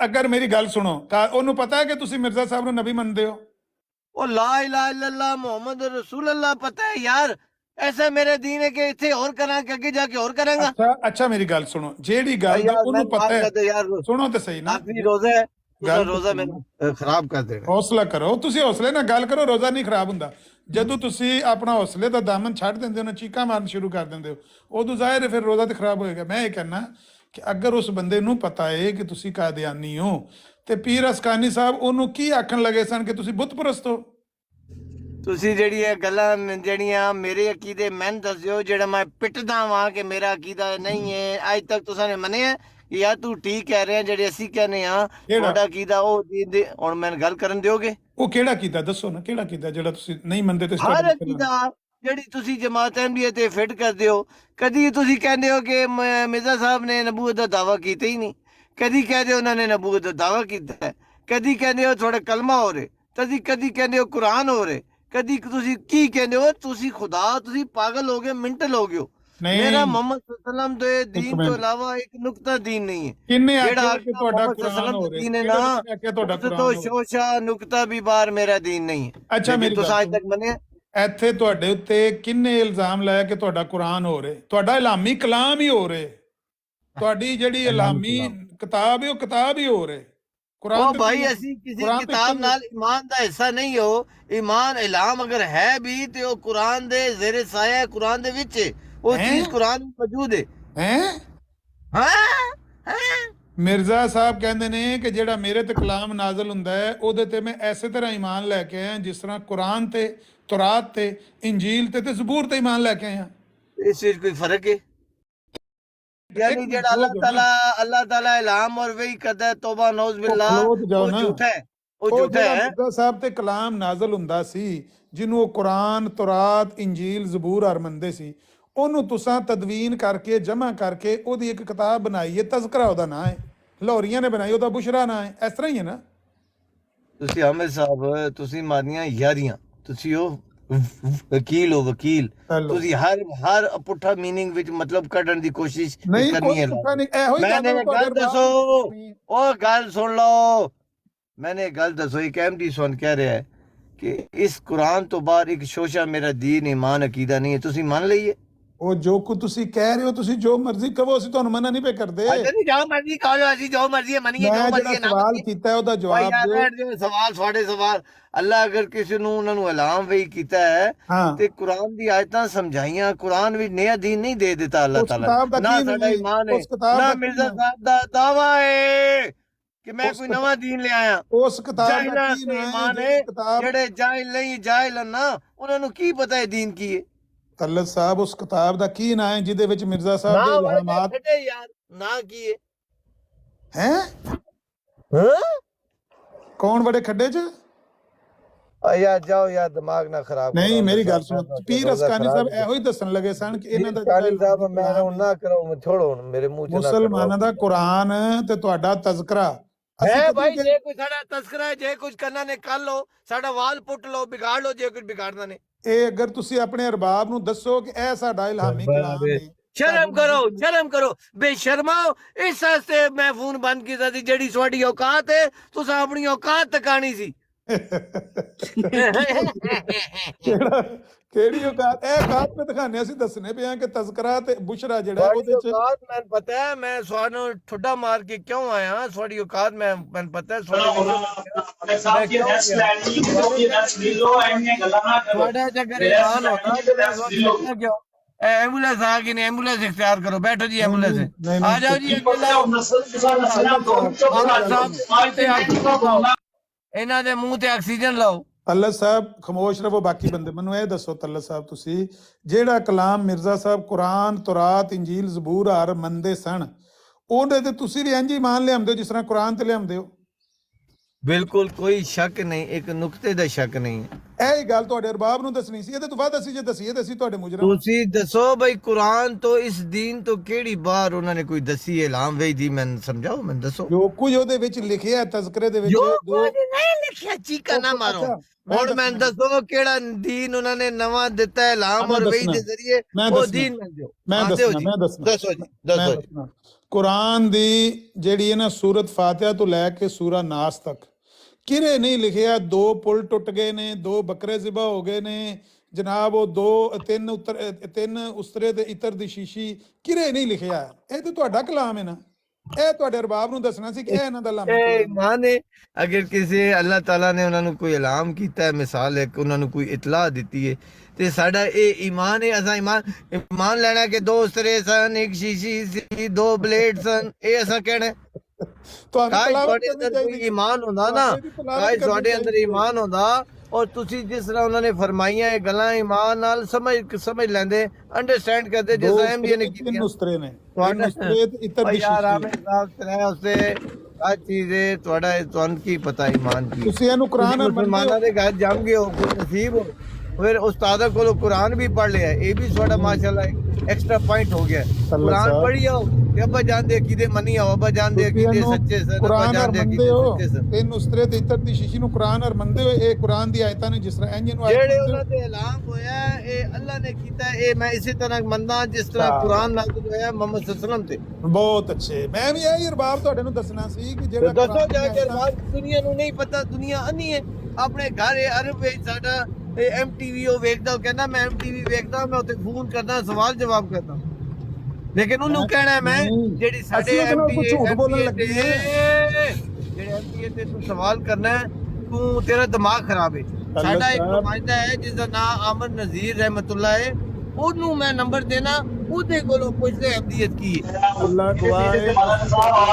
ਮੇਰੀ ਗੱਲ ਸੁਣੋ, ਤੁਸੀਂ ਹੁਣ ਅਰਬਾਬ ਨੂੰ ਬੁਲਾ ਲਓ, ਇੱਕ ਵੀ ਲਫ਼ਜ਼ ਝੂਠ ਬੋਲਿਆ ਸਾਡੇ ਮੂੰਹ ਤੇ ਥੁੱਕਦਿਆ ਜੇ ਗਿਆ, ਇਹ ਤੇ ਮੇਰਾ ਕੀਤਾ ਹੀ ਉਹ ਨਹੀਂ ਤੁਸੀਂ ਬਿਆਨ। ਰੱਬ ਦੀ ਕਸਮ ਸੱਚ ਕਦੋਂ ਬੋਲਿਆ ਹੈ? ਮੈਂ ਬੈਠਾ ਦਾ MD ਮੇਰੇ ਸਾਹਮਣੇ, ਉਹ ਕਿਤੇ ਦੱਸਦੇ ਹੋ ਜਿਹੜਾ ਮੈਂ ਮੰਨਦਾ ਹੀ ਨਹੀਂ ਹਾਂ। ਇਹ ਹੁਣ ਤੋਂ ਅਸੀਂ ਮੰਨਿਆ ਨਹੀਂ ਕਿ ਮੈਂ ਜਿਸ ਤਰ੍ਹਾਂ ਕੁਰਾਨ ਦੀਆਂ ਆਪਣੇ ਮੇਰੀ ਗੱਲ ਆਪ ਨੂੰ ਸੱਚਾ ਕਰਨ ਵਾਸਤੇ ਮੇਰੀ ਗੱਲ ਸੁਣੋ। ਕਿ ਇੱਕ ਲਫ਼ਜ਼ ਦਾ ਮਤਲਬ ਮੇਰੀ ਉਹ ਗੱਲ ਹੋਰ ਸੁਣੋ। ਲੈਣਾ ਜਿਹੜਾ ਅਸੀਂ ਲੈਂਦੇ ਹੀ ਨਹੀਂ ਆ। ਮੇਰੀ ਉਹ ਗੱਲ ਮਤਲਬ ਸੁਣੋ, ਲੈ ਜਿਸ ਤਰ੍ਹਾਂ ਕਰਦੇ ਅਸੀਂ ਹੀ ਨਹੀਂ। ਕੁਰਾਨ ਦੀਆਂ ਆਇਤਾਂ ਮੰਨਨੇ ਆ, ओ भाई माफ कर दो यार, आमिर नसीर साहब है नीचे, आपके तारिक साहब आ गए, फ्रेंड है ये भी है, ਉਹ ਵੀ ਆ, ਉਹਨਾਂ ਨੂੰ ਵੀ ਦੇਣੇ ਆ ਮੌਕਾ, ਲੇਕਿन जिस तरह ਅਸੀਂ वाले हैं ना कुरान दी आयतां तिलावत करने हैं, इनको बताएं कि मिर्जा साहब तो मानूल्लाह झूठे थे, कज़ाब थे, इनको बताएं, ये आपके यार भी हैं, यारे गार भी हैं, बताएं इन्हें। ਅੱਛਾ, ਮਿਰਜ਼ਾ ਸਾਹਿਬ ਦਾ ਕਲਾਮ ਜਿਹੜਾ ਉਹਨਾਂ ਤੇ ਨਾਜ਼ਲ ਹੁੰਦਾ ਹੈ, ਉਹਨੂੰ ਤੁਸੀਂ ਇੰਜ ਹੀ ਤਿਲਾਵਤ ਕਰਦੇ ਹੋ ਜਿਸ ਤਰ੍ਹਾਂ ਅਸੀਂ ਕਰਦੇ ਹਾਂ ਕੁਰਾਨ ਨੂੰ? یار عامر صاحب آپ پاگل ہو؟ کبھی کبھی کسی کو مرزا صاحب کے الہام کو تلاوت کرتے دیکھا ہے؟ اور جاہلوں، اور جاہلوں والی بات دنیا میں ایک پاگل نظیر ہو آیا یا ہے دی کیا ہے؟ قرات دوسری پاگل ہو گئے ہو آپ کو، ایک فوبیا ہو گیا عامر مرزا بھائی صاحب کو، فوبیا۔ رٹا تے لگاندے نے لیکن فوبیا ہو گیا آپ۔ روزانہ تلاوت نہیں ہوندی۔ تلاوت نہیں کرتے، رٹا لایا انہوں نے، رٹا تے لایا تے مینوں یاد ہے سارے۔ منتے بھی نہیں انہوں کہ قرآن آ رسی انہوں منتے اچھا تانوں انٹرسٹنگ چیز دساں، میں نقلا یا نال طلعت بھائی دوسرے نوں سن لو نا۔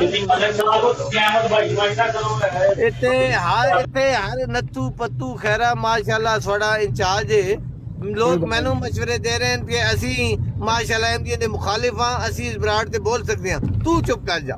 ماشاءاللہ نہیں نہیں کسی نقلا نہ لاؤ، بولو ٹائم ہی تو سرف نقلا نہ لاؤ، یار ٹائم میرا توہین نہ طلعت بھائی کرو۔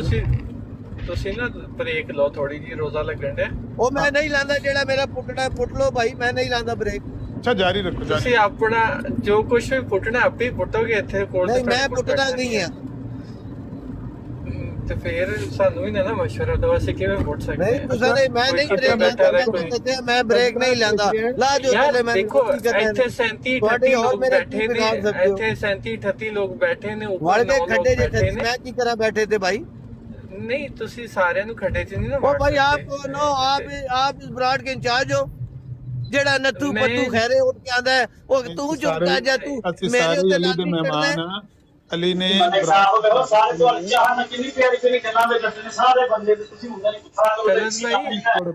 سوڑے پہ جاندے نے، جو غصہ رائے کرن لگ تسی پیندے نے۔ دوسرے دے بارے چ قائم کرن دے ہو، وہی رائے دوسرے بھی تواڈے بارے چ قائم کر سکتے کرے بھائی، میں نے کسی کے منہ کے وہ لوگ مجھے کافر کہتے ہیں، اس سے اوپر رائے کیا وہ میرے لیے بنائیں گے؟ مجھے کیا اول بار ہے؟ مجھے ایک بال کا سمجھتا نہیں، ان کا کوئی اول بار نہیں ہے۔ مجھے پتہ ہے میں نے اللہ کو جواب دینا، یہ بین مارتے رہے جو مرضی ہے مارے، مجھے کیا لینا دینا ہے؟ تو پھر تانوں پریشانی کدی ہوتی ہے؟ میں نے پریشانی یہ ہو رہی ہے کہ تسی ماڈریٹ نہیں ہو، ساڈی براڑ نہیں ہے، تسی کیوں پنگے لے رہے ہو وچ؟ نہیں یہ تو گل میرے خیال سے پھر نہیں ہے۔ اچھا لینا چاہتے ہو پنگا لے لو بھائی، پنگا لو، پھر میں تو نہیں منع گل لو تے سارے نو کرن دا حق دیو نا، طلعت صاحب سب نو گل کرو۔ بالکل بھائی آپ مجھے ماڈریٹ ہوتا ہے، جو انچارج ہوتا ہے وہ کہتا ہے کہ آپ میں آپ کو کہتا ہوں، میں آپ کو کہوں کہ تم رک جا۔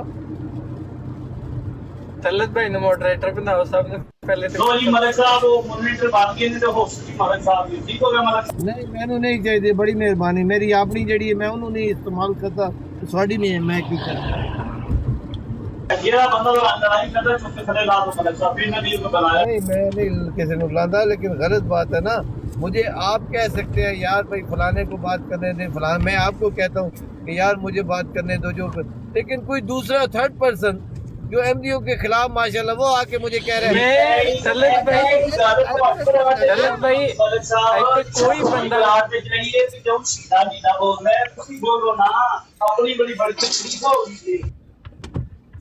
طلعت بھائی میں کدے بھی ایم ڈی دے خلاف گل نہیں کیتی، میں سارے دے بارے چ اور کوئی رائے یار رکھنا۔ بھائی بجے تجھے 2 ارب ایک آپ اور ہو جاؤ گے تو میرا کی اول بار ہے؟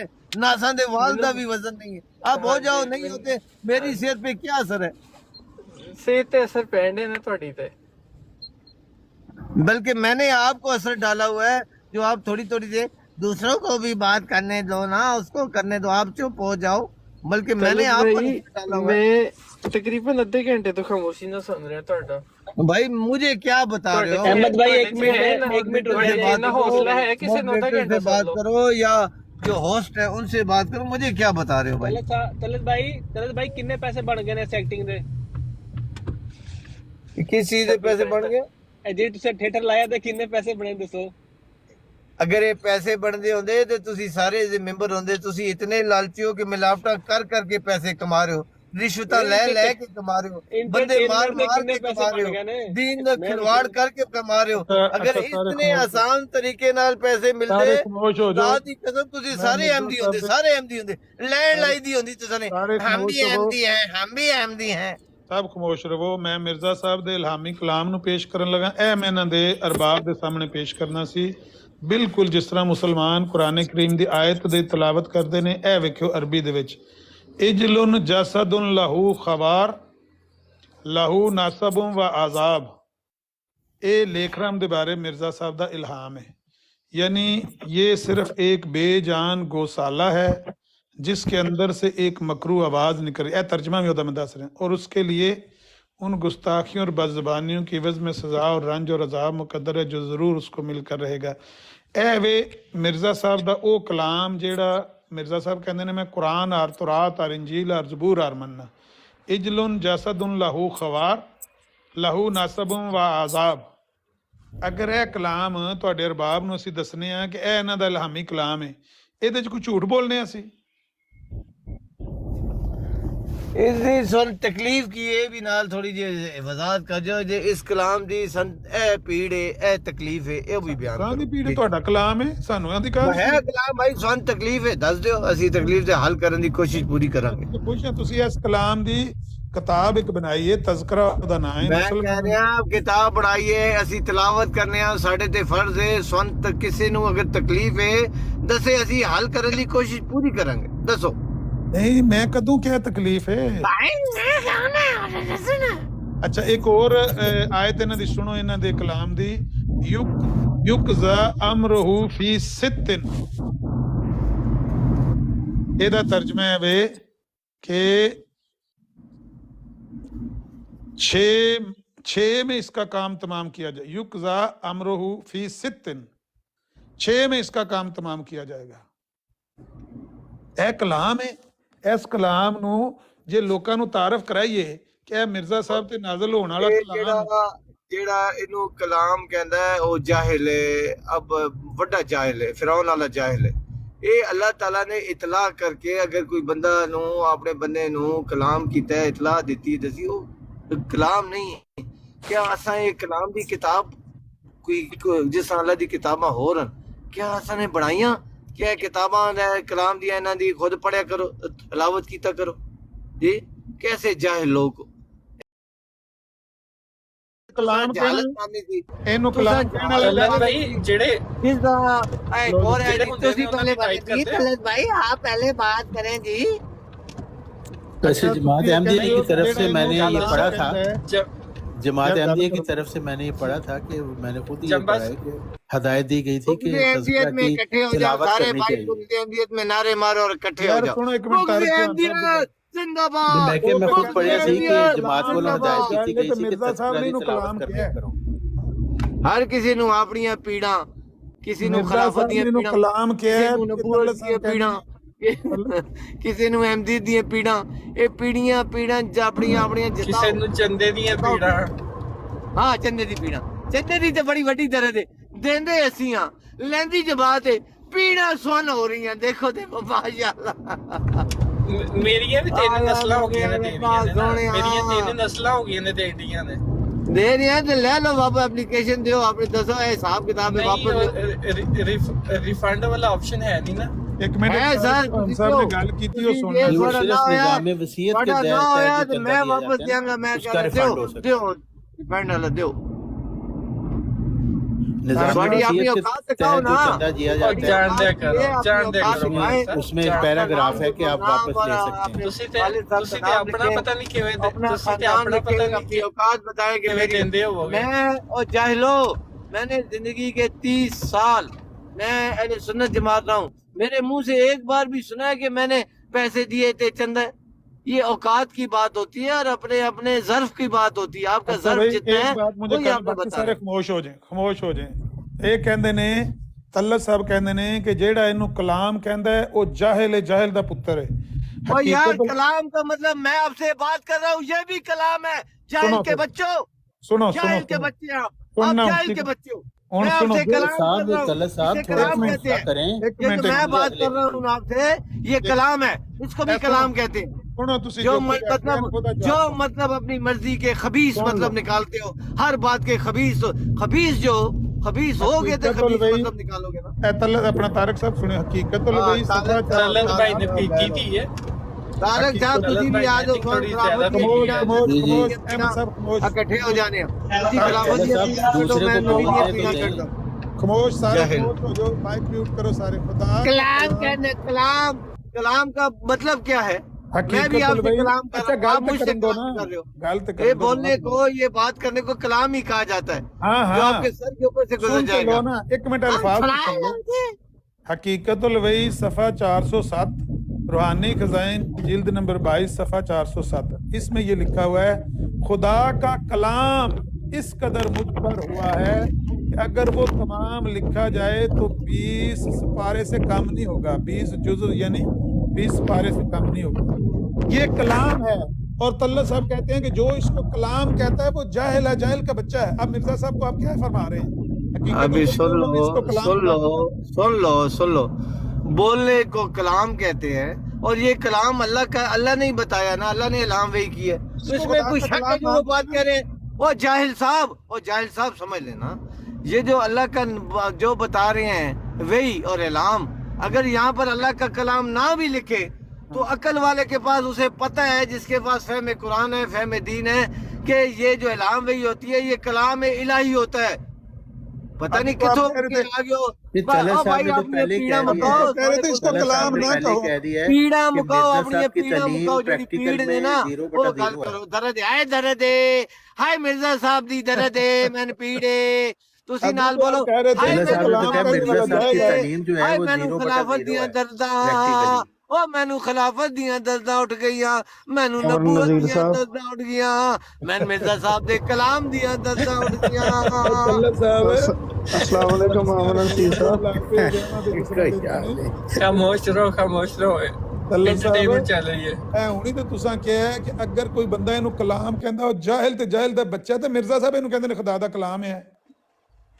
عامر صاحب، آپ جو مرزا مرزا صاحب صاحب کی وہ حدیث ان پریکٹیکل کی تھے نا، تعلیم وہ نہیں سمجھ 0/0 رہے نا، تھے. جو آپ تعلیم نہیں سمجھ رہے، مجھے حیرت نہیں ہوئی آپ کے مجھے عقل کی ماشاءاللہ پوری پتہ لگ گئی کہ آپ کی عقل ہے کتنی. کلام آپ جو بات کر رہے ہو یہ کلام ہے، جو میں بات کر رہا ہوں یہ کلام ہے. مرزا صاحب نے جڑا جو مرزا بات کی صاحب ہے تے وہ نازل ہویا او کلام نہیں. عامر بھائی کچھ دن پہلے تہاڈی غیر موجودگی چ ایک چیمہ صاحب آئے سا تے وہ بھی دعویٰ کردے نے، تہانوں جانتے ہی ہووگے کیمدی نے. تے طلعت بھائی کہہ رہے سا جیڑا بھی خدا نے کلام دا دعویٰ کردا ہے سائیکو ہے. استغفار. مرزا صاحب نے کہہ رہے ہیں میں نے آپ لوگوں کی فطرت بن گیا ہے، یہی السلام وجہ ہے علیکم کہ آدھی بات کے مطلب نکالتے ہو. نذیر آدھی بھائی، بات کے میں نے نذیر یہ صاحب بات ایک کی منٹ. تھی کہ اگر اس کا عقلی ٹیسٹ کرایا جائے، جو یہ دعویٰ کرتا ہے، اگر وہ اس کا میڈیکل رپورٹ 100% آئے تو وہ اللہ کا نبی ہے، میں مانتا ہوں. اچھا لیکن مرزا صاحب تے اگر جڑا کلام او نازل یار ہوندا ہے او کلام جاہلو اپنی مرضی دے مطلب میٹھے میٹھے کھان ہل گئے ہو تسی. اچھا طلعت بھائی، مرزا صاحب نے ٹیسٹ کرایا سی تھوڑا اپنا. تھوک دیں گے کسی کی آدھی بات کے مطلب نکالنا ہے، اس سے بڑا طلعت جاہل صاحب دنیا مرزا میں صاحب نے کوئی اپنا ٹیسٹ کروایا. طلعت بھئی یہ تسی بات پھر کے- میڈیکل ٹیسٹ کروایا سی یا میڈیکل ٹیسٹ تو بغیر ہی مان گیا؟ میں تے حدیثاں تو ٹیسٹ کروایا سی مرزا غلام احمد علیہ السلام دا. میں نے اس دور کی بات کی ہے تاکہ جاہل کے بچوں او باپ نہیں باپ مجھے گل دسو، مجھے گل تو دسو یار، یہ ساڈی بھی سن میں لو نے نا، سارے دوسرے نبیوں دی بھی کا سنو، نہیں عرض کی تھی. میں نے دوسرے دی بھی سنو. نہیں مینوں دسو نا کہ 200 سال پہلے میڈیکل او کنڈیشن میں نے معاف کر دیا دو بھائی تو انہاں نال گل کر یار، میں تیری گل دا جواب نہیں دے سکتا. دو نہیں طلعت نہیں، صاحب میں جڑا سو- کلام مرزا مرزا صاحب صاحب نے نے جڑا ٹیسٹ کرایا سی کہ خاندانی نہیں؟ بے وقوف دا بچہ ہے، میں اودے نال گل نہیں کر سکتا بھائی. اچھا تسی تسی باپ دادا تو آ رہے ہو، جہالت تسی وچ آ جہدے رہے نال ہو، گل کر ماشاءاللہ سکتے ہو تسی بندہ زبان نال چوز کر لو تہاڈے نال او بندہ الفاظ گل کرے استعمال کر رہے ہو، لوگاں دی گلاں نے طلعت مطلب بھائی، اپنی مرضی اپنے من پسند نال مطلب تسی کرتے کدے ہو. نال گل کرنا چاہندے ہو بندہ چوز کرو انہاں بندیاں چ. اور میں جاہلاں نال نہیں کرنا چاہتا عامر صاحب. تسی سارے جاہل انتہا نے. کر یہ دتی سارے جاہل جہالت نے دی جڑے انتہا. اتنے بیٹھے نے بغض کشمیری نال گل احمدیت کر. وچ ایک اور آیا تھا جڑا مرزا صاحب تے ایمان رکھدا ہے لیکن ساڈے خلاف ہے، او بھی ساڈے نال ملیا تے دیکھو انہاں دی حالت دیکھو. طارق چوہان میں صاحب نے نے صرف ایک سوال پوچھا ہے کہ آپ اس مرزا گروپ صاحب کا نے نام ٹیسٹ کروایا رکھیں تھا اپنا. اور بغض کشمیری احمدیت. نال آپ بغض کشمیری نال گل احمدیت کر لو نام ساڈے نال رکھیں نہیں اس کرنی گروپ تے. کا، اس گروپ کا نام رکھیں بغض احمدیت، سب سے اچھا نام. طلعت صاحب طارق صاحب احمدیت نو پیڑے، کسے نو چندے دی درد ہے، کسے نو خلافت دی درد ہے، کسے نو جذباتی نہ نبوت دی ہو. درد جو ہے، محمود شاہ دی کسے نو تکلیف ہے. کلام دی درد ہے. اکٹھے ہو جاؤ، ایک گروپ گالاں بنا کڈی لیا ہوئے بغض چپ کر دے. احمدیت دا، اتھے آ جاؤ، اتھے طلعت سن صاحب شیلٹر دیاں گے. ਤਲਤ ਸਾਹਿਬ ਇੰਜ ਘਬਰਾਓ ਨਾ, ਸੋੜੇ ਨਾ ਪਵੋ, ਹੌਸਲੇ ਨਾਲ ਮੈਂ ਗੱਲ ਤੇ ਕਰੋ। ਤੁਹਾਡੇ ਟੋਟਲ ਖੋਲੇ ਦੇ, ਤੁਸੀਂ ਸਾਰੇ ਘਬਰਾਏ ਹੋ। ਤਲਤ ਸਾਹਿਬ ਦਾ ਮਕਸਦ ਹੈ ਕਿ ਤੁਸੀਂ ਉਹਨਾਂ ਨੂੰ ਕੱਢ ਦਿਓ ਤਾਂ ਕਿ ਉਹਨਾਂ ਦੇ ਸਿਰ ਤੇ ਕੋਈ ਬੋਝ ਨਾ ਰਹੇ। ਨਹੀਂ ਨਹੀਂ ਅਸੀਂ ਨਹੀਂ ਕਰਦੇ, ਸਾਨੂੰ ਗਾਲਾਂ ਨਹੀਂ ਇੱਕ ਹੋਰ ਐਮਡੀ ਆ ਗਏ ਨੇ, ਇੱਕ ਹੋਰ ਮਿਰਜ਼ਾ ਸਾਹਿਬ ਦੇ ਮੰਨਣ ਵਾਲਾ ਆ ਕੇ ਰਿਹਾ ਹੈ, ਜਿਹੜਾ ਮਿਰਜ਼ਾ ਸਾਹਿਬ ਦੇ ਪੁੱਤਰਾਂ ਨੂੰ ਗਾਲਾਂ ਕੱਢਦਾ ਹੈ। ਨਬੀ ਵੀ ਮੰਨਦਾ ਔਰ ਨਬੀ ਦੇ ਪੁੱਤਰਾਂ ਨੂੰ, ਔਲਾਦ ਨੂੰ ਗਾਲਾਂ ਕੱਢਦਾ ਹੈ। ਜ਼ਾਨੀ ਨੂੰ ਗਾਲਾਂ ਕੱਢਾਂ ਜਾਂ ਜ਼ਾਨੀ ਨੂੰ ਗਲੇ ਸੱਚਾ ਮਿਰਜ਼ਾ ਸਾਹਿਬ ਦੇ ਮੰਨਣ ਵਾਲਾ ਹੈ। ਤੁਸੀਂ ਫਜ਼ਲ ਨੂੰ ਗਾਲਾਂ ਨਹੀਂ ਕੱਢਦੇ, ਉਹਨਾਂ ਦੇ ਪੋਤਰਿਆਂ ਨੂੰ, ਉਹਨਾਂ ਦੇ ਪੜਪੋਤਰਿਆਂ ਨੂੰ ਗਾਲਾਂ ਨਹੀਂ ਕੱਢਦੇ। ਫਜ਼ਲ ਮਿਰਜ਼ਾ ਸਾਹਿਬ ਨੂੰ ਝੂਠਾ ਮੰਨਦਾ ਸੀ ਤੇ ਮਿਰਜ਼ਾ ਸਾਹਿਬ ਉਹਨੂੰ ਖੁਦ ਗਾਲਾਂ ਕੱਢਦੇ ਸਨ ਫਜ਼ਲ ਨੂੰ। باپ بیٹے کا وہ اور بات ہوتی ہے، لیکن آپ صاحب اگر مرزا صاحب کی اولاد زانی نکلی ہے تو ان کے گلے میں ہار کیسے ڈالیں؟ کے منہ پر تھپڑ مارو، جب آپ اپنے بیٹے کو تھپڑ مارو گے تو کوئی نہیں آپ سے پوچھے گا، نہ وہ پوچھے گا، کسی اور کے منہ سے تھپڑ مارو تھوڑے اندر کھول دے گا وہ۔ فضل رحمت اللہ علیہ۔ ایک منٹ میں سوال سر طارق چوہان صاحب، طارق چوہان صاحب کل 2-3 دن تو ایک گل ہو رہی ہے براڑ تے کہ مرزا صاحب دے جڑے بیٹے سن پہلی وائف تو انہوں نے واقعی اپنا مرزا صاحب دے دعوے نو نہیں قبول کیتا سی؟ طارق چوہان صاحب جواب دو۔ کنے نہیں مرزا صاحب دے جڑے بیٹے سن دو، جڑی پہلی وائف تو ہاں جی پہلی وائف نے نہیں قبول کیتا، نہیں مرن تک آخر تک؟ ہاں میرا خیال انہوں نے نہیں قبول کیتا۔ نہیں سلطان نے مرزا بشیر دے دور وچ مرزا صاحب دے فوت ہون تک انہیں مرزا صاحب نو قبول نہیں کیتا، لیکن مرزا صاحب دے فوت ہون تو بعد حکیم نور الدین صاحب خلیفہ بنے تے انہاں تو بعد 4 سال بعد پھر بشیر الدین محمود احمد صاحب۔ لیکن مرزا صاحب دی پہلی بیوی نے تے قبول نہیں کیتا۔ نہیں نہیں، نہ حرمت بی بی نے قبول کیتا ہے، نہ فضل نے، نہ سلطان۔ مرزا صاحب دی زندگی چ 69 نے قبول نہیں کیتا۔ جی سلطان نے بعد چ مرزا صاحب دے فوت ہون تو کوئی 8-7 سال بعد پھر بشیر الدین محمود احمد نے آکھیا ہے اے تیرے ابا جی دا لایا بوٹا ہے تے سرحانی تے وہ جس طرح کس طرح کار کر کے تے کیڑے کیڑی صورت تو نہیں قبول کیتا چوہان صاحب؟ ذرا سمجھاؤ کی مطلب کی کہندے سن کہ اسی تواڈے دعوے تے مطلب تانوں نہیں مندے یا کی کذاب کہندے سن مرزا صاحب؟ ہاں جی ظاہر مانتے نہیں محمد صلی اللہ علیہ وسلم دے چچا محمد صلی اللہ علیہ وسلم دے جڑے انکل سن انہاں نو قذاب کہندے سن، توبہ نعوذ باللہ، انہاں تے ایمان نہیں لے کے آندے سن۔ جیڑا بھی نہیں مندا نبی نو جھوٹا ہی کہندا ہے نا۔ حضرت نوح دے بیٹے، حضرت نوح دی بیوی اور بیٹا انہاں نو قذاب کہندے سن، انہاں تے ایمان نہیں لے کے آندے۔ دسو اے انہاں دا دل خوش ہوندا ہے نا خاندان جڑے نبی تے ایمان نہیں لے کے آندے، لیکن یہ نہیں ہم ڈسکس کر رہے ہیں۔ درد ہوندی ہے، گل منہ چوں کردے پیڑ ہوندی ہے، وہ بھی گل کرو نا، وہ درد نہیں ہونی چاہیے، وہ بیان کرو بھئی اکثر نبیاں دی اولاداں، نبی دی بیویاں، نبی دے خاندان، نبی تے ایمان نہیں لے کے آندا، انہاں نے جھوٹا اور قذاب سمجھدا ہے۔ یہ گل کہندے پیڑ ہوندی ہے، درد ہوندی ہے، درد ہوندی ہے۔ مارو او گل کرن دیو، ٹھیک ہے میں مروا رہی ہوں تھوڑے کول جڑے پتہ لگ رہا ہے۔ اعتراض نہیں کر رہے، صرف چوہان صاحب جڑے دو بیٹے سن انہاں وچ کسی دی اولاد خلیفہ بنی ہے؟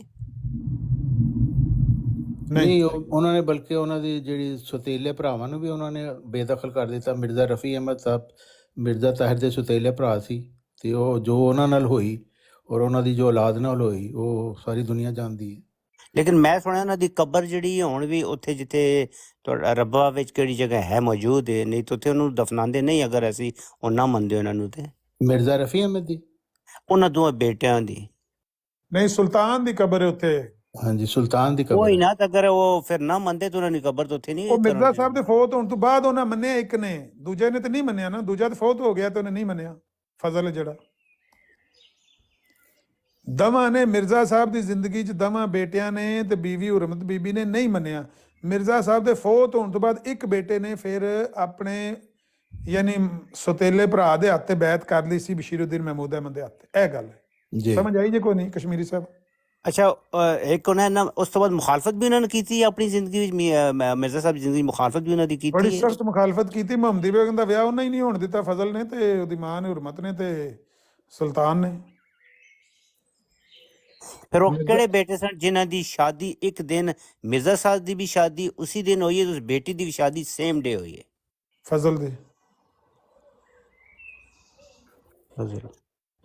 ٹھیک ہو گیا، میں ہی کوشچن کرنا سی بس۔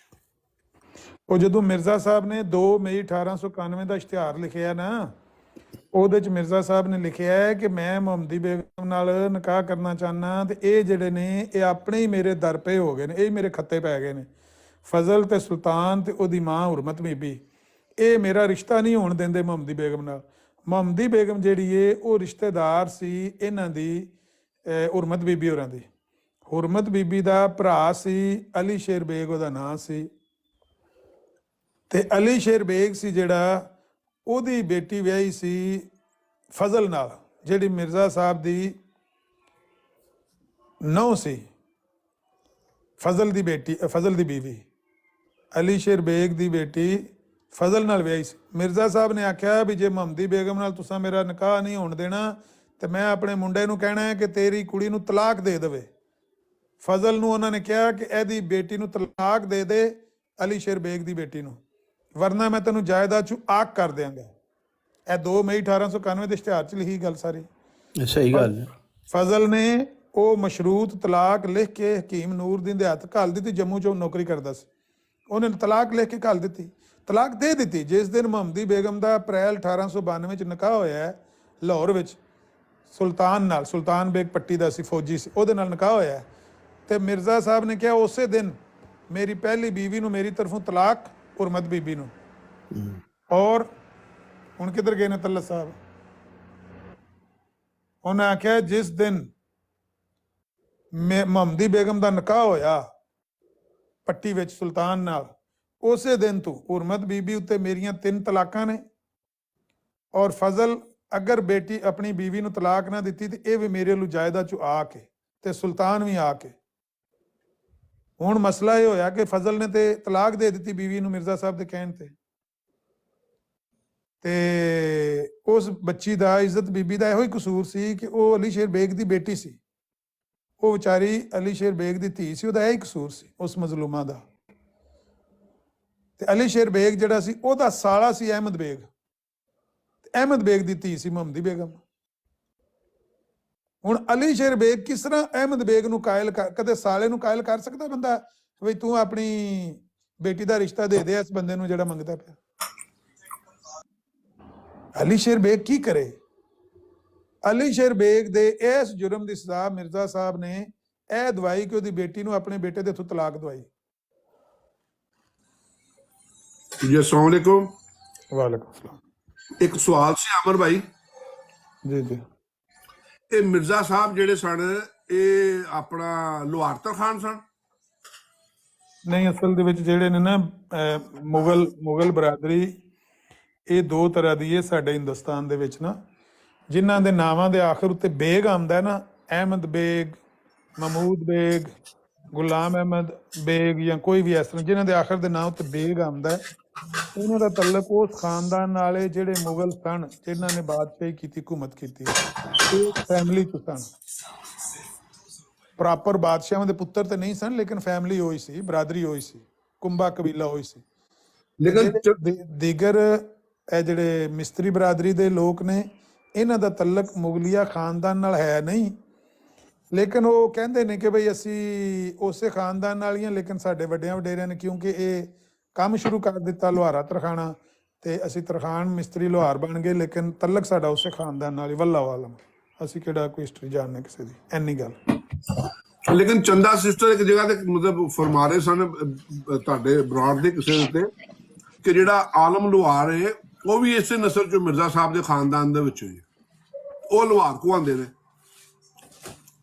ਨਹੀਂ, ਜਿਹੜੇ ਲੋਹਾਰ ਨੇ ਜਾਂ ਤਰਖਾਨ ਨੇ ਜਾਂ ਮਿਸਤਰੀ ਨੇ ਉਹ ਆਪਣੇ ਆਪ ਨੂੰ ਮੁਗਲ ਹੀ ਖਵਾਉਂਦੇ ਨੇ। ਅੱਗੇ ਉਹ ਆਮ ਤੌਰ ਤੇ ਆਪਣੇ ਨਾਂ ਨਾਲ ਫਖਰ ਨਾਲ ਲੋਹਾਰ ਲਿਖਦੇ ਸਨ, ਤਰਖਾਨ ਵੀ ਲਿਖ ਲੈਂਦੇ ਸਨ, ਮਿਸਤਰੀ ਵੀ ਲਿਖ ਲੈਂਦੇ। ਅੱਜ ਕੱਲ੍ਹ ਜਿਹੜਾ ਨਾ ਪਿਛਲੇ ਕੋਈ ਅੱਧੀ ਸਦੀ ਤੋਂ 40-50 ਸਾਲ ਤੋਂ ਉਹ ਸ਼ਾਇਦ ਉਹਨੂੰ ਪਸੰਦ ਨਹੀਂ ਕਰਦੇ ਤੇ ਉਹ ਆਪਣੇ ਨਾਂ ਨਾਲ ਮੁਗਲ ਲਿਖਦੇ ਨੇ। ਸਾਡੇ ਵੀ ਇਲਾਕੇ ਵਿੱਚ ਇਹ ਹੀ ਹੈ ਮਾਮਲਾ। ਤੇ ਖੈਰ ਉਹਨਾਂ ਦਾ ਹੱਕ ਹੈ, ਜੋ ਮਰਜ਼ੀ ਉਹ ਲਿਖਣ। ਚੰਦਾ ਸਿੱਟਰ ਦਾ ਵੀ ਤਾਲੁਕ ਹੈ ਉਸੇ ਬਰਾਦਰੀ ਨਾਲ ਹੈ, ਤੇ ਉਹ ਆਪਣੇ ਨਾਂ ਨਾਲ ਅਗਰ ਮੁਗਲ ਲਿਖਦੇ ਨੇ ਜਾਂ ਆਲਮ ਲੋਹਾਰ ਅਗਰ ਆਪਣੇ ਨਾਂ ਨਾਲ ਮੁਗਲ ਲਿਖਦਾ ਹੈ ਤੇ ਕੀ ਹੈ ਰਜੇ? ਇਹ ਮੈਂ ਵੈਸੇ ਪੜ੍ਹਿਆ ਸੀ ਕਿ ਮਿਰਜ਼ਾ ਸਾਹਿਬ ਨੇ ਇੱਕ ਜਗ੍ਹਾ ਲਿਖਿਆ ਹੈ ਕਿ ਮਿਰਜ਼ਾ ਜਿਹੜਾ ਤਖੱਲੁਸ ਹੈ ਨਾ ਜਾਂ ਟਾਈਟਲ, ਇਹ ਵਾਲਾ ਸਾਨੂੰ ਉਹ ਜਦੋਂ ਇਹ ਸ਼ਿਫਟ ਹੋ ਕੇ ਆਏ ਨਾ ਹਿੰਦੁਸਤਾਨ ਦੇ ਵਿੱਚ ਉਦੋਂ ਉਹਨਾਂ ਨੂੰ ਮਿਲਿਆ ਸੀ, ਲੇਕਿਨ ਉਹ ਮਿਰਜ਼ਾ ਉਹਨਾਂ ਦੀ ਜ਼ਾਤ ਨਹੀਂ ਹੈ। ਤੁਸੀਂ ਪੜ੍ਹਿਆ ਹੋ ਜਾ? ਮਿਰਜ਼ਾ ਤੇ ਜ਼ਾਤ ਕਿਸੇ ਦਾ ਨਾਂ ਹੈ ਵੀ ਨਹੀਂ ਅਸਲ ਦੇ ਵਿੱਚ, ਬਸ ਉਹ ਨਾਂ ਅੱਗੋਂ ਬਿਗੜਦੇ ਬਣ ਜਾਂਦੇ ਨੇ ਨਾ। ਹਾਂਜੀ। ਤੇ ਹੁਣ ਮਸਲਨ ਗੁੱਜਰ ਨੇ, ਤੇ ਗੁੱਜਰ ਵੀ ਬੁਨਿਆਦੀ ਤੌਰ ਤੇ ਕਿਸੇ ਇੱਕ ਇਹਨਾਂ ਦੇ ਬਾਪ ਦਾਦੇ ਦਾ ਨਾਂ ਸੀ, ਅੱਗੋਂ ਉਹ ਬਰਾਦਰੀ ਦਾ ਨਾਂ ਪੈ ਗਿਆ, ਉਹਦੀ ਔਲਾਦ ਦਾ ਹੈ, ਗੁੱਜਰ ਨੇ ਖਟਾਣੇ ਸਨ ਗੁੱਜਰਾਂ ਚੋਂ। ਖਟਾਣਾ ਮੇਰੇ ਬਜ਼ੁਰਗਾਂ ਖੁਦ ਮੈਨੂੰ ਪੂਰੀ ਰਵਾਇਤ ਸੁਣਾਈ ਸੀ ਕਿ ਉਹਦਾ ਖਟਾਣਾ ਕਹਿਲਵਾਨ ਦੀ ਵਜ੍ਹਾ ਇਹ ਸੀ ਕਿ ਉਹ ਖੱਟ ਤੇ ਬੈਠਾ ਸੀ, ਜਦੋਂ ਜ਼ੀਵੀਂ ਸ਼ੀਵੀਂ ਵੰਡਣ ਲੱਗੇ ਨਾ ਤੇ ਉਹ ਮੰਜੀ ਤੇ ਬੈਠਾ ਸੀ ਤੇ ਉਹਨੂੰ ਖਟਾਣਾ ਕਹਿਣੇ ਸ਼ੁਰੂ ਹੋ ਗਏ, ਖੱਟ ਵਾਲਾ। ਅੱਛਾ, ਇਸ ਤਰ੍ਹਾਂ ਕਰਕੇ ਬਰਾਦਰੀਆਂ ਦੇ ਨਾਂ ਪੈ ਜਾਂਦੇ ਨੇ ਤੇ ਕੋਈ ਇਹਦੇ ਨਾਲ ਮੈਂ ਸਮਝਣਾ ਕੋਈ ਫਰਕ ਨਹੀਂ ਪੈਂਦਾ। ਬਰਾਦਰੀ ਕੋਈ ਅਹਿਮੀਅਤ ਵੀ ਨਹੀਂ ਰੱਖਦੀ। ਅੱਲਾਹ ਕਹਿੰਦਾ ਇਹ ਤੇ ਗੱਲ ਸਹੀ ਹੈ, ਇਨ ਅਕਰਮਕੁਮ ਇੰਦੱਲਾਹਿ ਅਤਕਾਕੁਮ, ਅੱਲਾਹ ਦੇ ਹਾਂ ਇੱਜ਼ਤ ਵਾਲਾ ਉਹ ਜਿਹੜਾ ਮੁਤਕੀ ਹੈ। ਕੋਈ ਮੁਗਲ ਹੈ, ਕੋਈ ਨਹੀਂ ਮੁਗਲ ਹੈ, ਹਸਬ ਨਸਬ ਦੀ ਕੋਈ ਹੈਸੀਅਤ ਨਹੀਂ, ਇਹਦੀ ਕੋਈ ਅਹਿਮੀਅਤ ਹੀ ਨਹੀਂ ਹੈ। ਲੇਕਿਨ ਇੱਥੇ ਇੱਕ ਸਵਾਲ ਹੋਰ ਬਣਦਾ ਹੈ ਕਿ ਫਿਰ ਇਹ ਜਿਹੜਾ ਮਤਲਬ ਆਣਾ ਸੀ, ਜਿਹੜਾ ਆਪਣਾ ਇਮਾਮ ਮਹਿੰਦੀ ਨੇ, ਉਹ ਤੇ ਹੋਣਾ ਸੀ ਹਜ਼ਰਤ ਫਾਤਿਮਾ ਦੇ ਖਾਨਦਾਨ ਚੋਂ, ਤੇ ਇਹ ਮੁਗਲ ਕਿਤੋਂ ਹਜ਼ਰਤ ਫਾਤਿਮਾ ਦੇ ਖਾਨਦਾਨ ਚੋਂ ਆ ਗਏ? ਇਹ ਵੀ ਥੋੜੀ ਵੈਲਿਡ ਕੁਐਸਚਨ ਹੈ ਕਿ ਅਗਰਚੇ ਇਹਦੇ ਵਿੱਚ ਨਾ ਕੋਈ ਬਰਤਰੀ ਵਾਲਾ ਤੇ ਨਾ ਕੋਈ ਕਮਤਰੀ ਵਾਲਾ ਸਵਾਲ ਹੈ, ਲੇਕਿਨ ਇੱਕ ਗੱਲ ਜ਼ਰੂਰ ਹੈ, ਇੱਕ ਖਬਰ ਜ਼ਰੂਰ ਹੈ ਕਿ ਇਸ ਕਬੀਲੇ ਨਾਲ ਉਹਦਾ ਤਲਕ ਹੋਏਗਾ, ਆਉਣ ਵਾਲਾ ਜਿਹੜਾ ਹੈ ਇਤਰਤ ਫਾਤਿਮਾ ਚ ਹੋਏਗਾ, ਨਬੀ ਪਾਕ ਦੀ ਨਸਲ ਚ ਹੋਏਗਾ, ਨਬੀ ਪਾਕ ਦੀ ਬੇਟੀ ਫਾਤਿਮਾ ਦੀ ਨਸਲ ਚ ਹੋਏ। ਗੱਲ ਦਰੁਸਤ ਹੈ। ਤੇ ਜਿਹੜੀ ਮੁਗਲ ਬਰਾਦਰੀ ਹੈ ਇਹ ਉਸ ਬਰਾਦਰੀ ਨਾਲ ਨਹੀਂ ਤਲਕ ਰੱਖਦੀ, ਕਿਉਂਕਿ ਆਮ ਤੌਰ ਤੇ ਜਿਹੜੀ ਸਾਦਾਤ ਬਰਾਦਰੀ ਹੈ ਉਹਦਾ ਤਲਕ ਹੈ ਆਪਣਾ ਨਬੀ ਪਾਕ ਦੀ ਔਲਾਦ ਨਾਲ। ਇਹਦਾ ਜਵਾਬ ਮਿਰਜ਼ਾ ਸਾਹਿਬ ਨੇ ਇਹ ਦਿੱਤਾ ਹੈ ਕਿ ਜਿਸ ਤਰ੍ਹਾਂ ਹਜ਼ਰਤ ਈਸਾ ਅਲੈਹਿਸਲਾਮ ਜਿਹੜੇ ਯਹੂਦੀ ਨਸਲ ਚੋਂ ਨਹੀਂ ਸੀ, ਉਹਨਾਂ ਦੀ ਸਿਰਫ ਵਾਲਦਾ ਹੀ ਯਹੂਦੀ ਨਸਲ ਸੀ ਔਰ ਉਹਨਾਂ ਦਾ ਬਾਪ ਕੋਈ ਵੀ ਇਸ ਕਾਬਲ ਨਹੀਂ ਸੀ, ਮਤਲਬ ਕੋਈ ਯਹੂਦੀ ਇਸ ਕਾਬਲ ਨਹੀਂ ਸੀ ਕਿ ਉਹਨਾਂ ਦੇ ਬਾਪ ਬਣਦਾ, ਤੇ ਅੱਲਾਹ ਤਾਲਾ ਨੇ ਇੱਕ ਮੌਜੂਦ ਦੇ ਤਹਿਤ ਉਹਨਾਂ ਦੀ ਪੈਦਾਇਸ਼ ਕੀਤੀ ਔਰ ਇੱਕ ਤਰ੍ਹਾਂ ਦਾ ਯਹੂਦੀਅਤ ਨੂੰ ਰਿਜੈਕਟ ਅੱਲਾਹ ਤਾਲਾ ਨੇ ਕੀਤਾ ਉਹਨਾਂ ਦੀ ਨਾਫਰਮਾਨੀਆਂ ਦੀ ਵਜ੍ਹਾ ਨਾਲ, ਔਰ ਐਸੀ ਵਜ੍ਹਾ ਨਾਲ ਫਿਰ ਉਹਦੇ ਬਾਅਦ ਬਨੀ ਇਸਮਾਈਲ ਨੂੰ ਨਬੂਵਤ ਉਹਦੇ ਚਲੀ ਗਈ।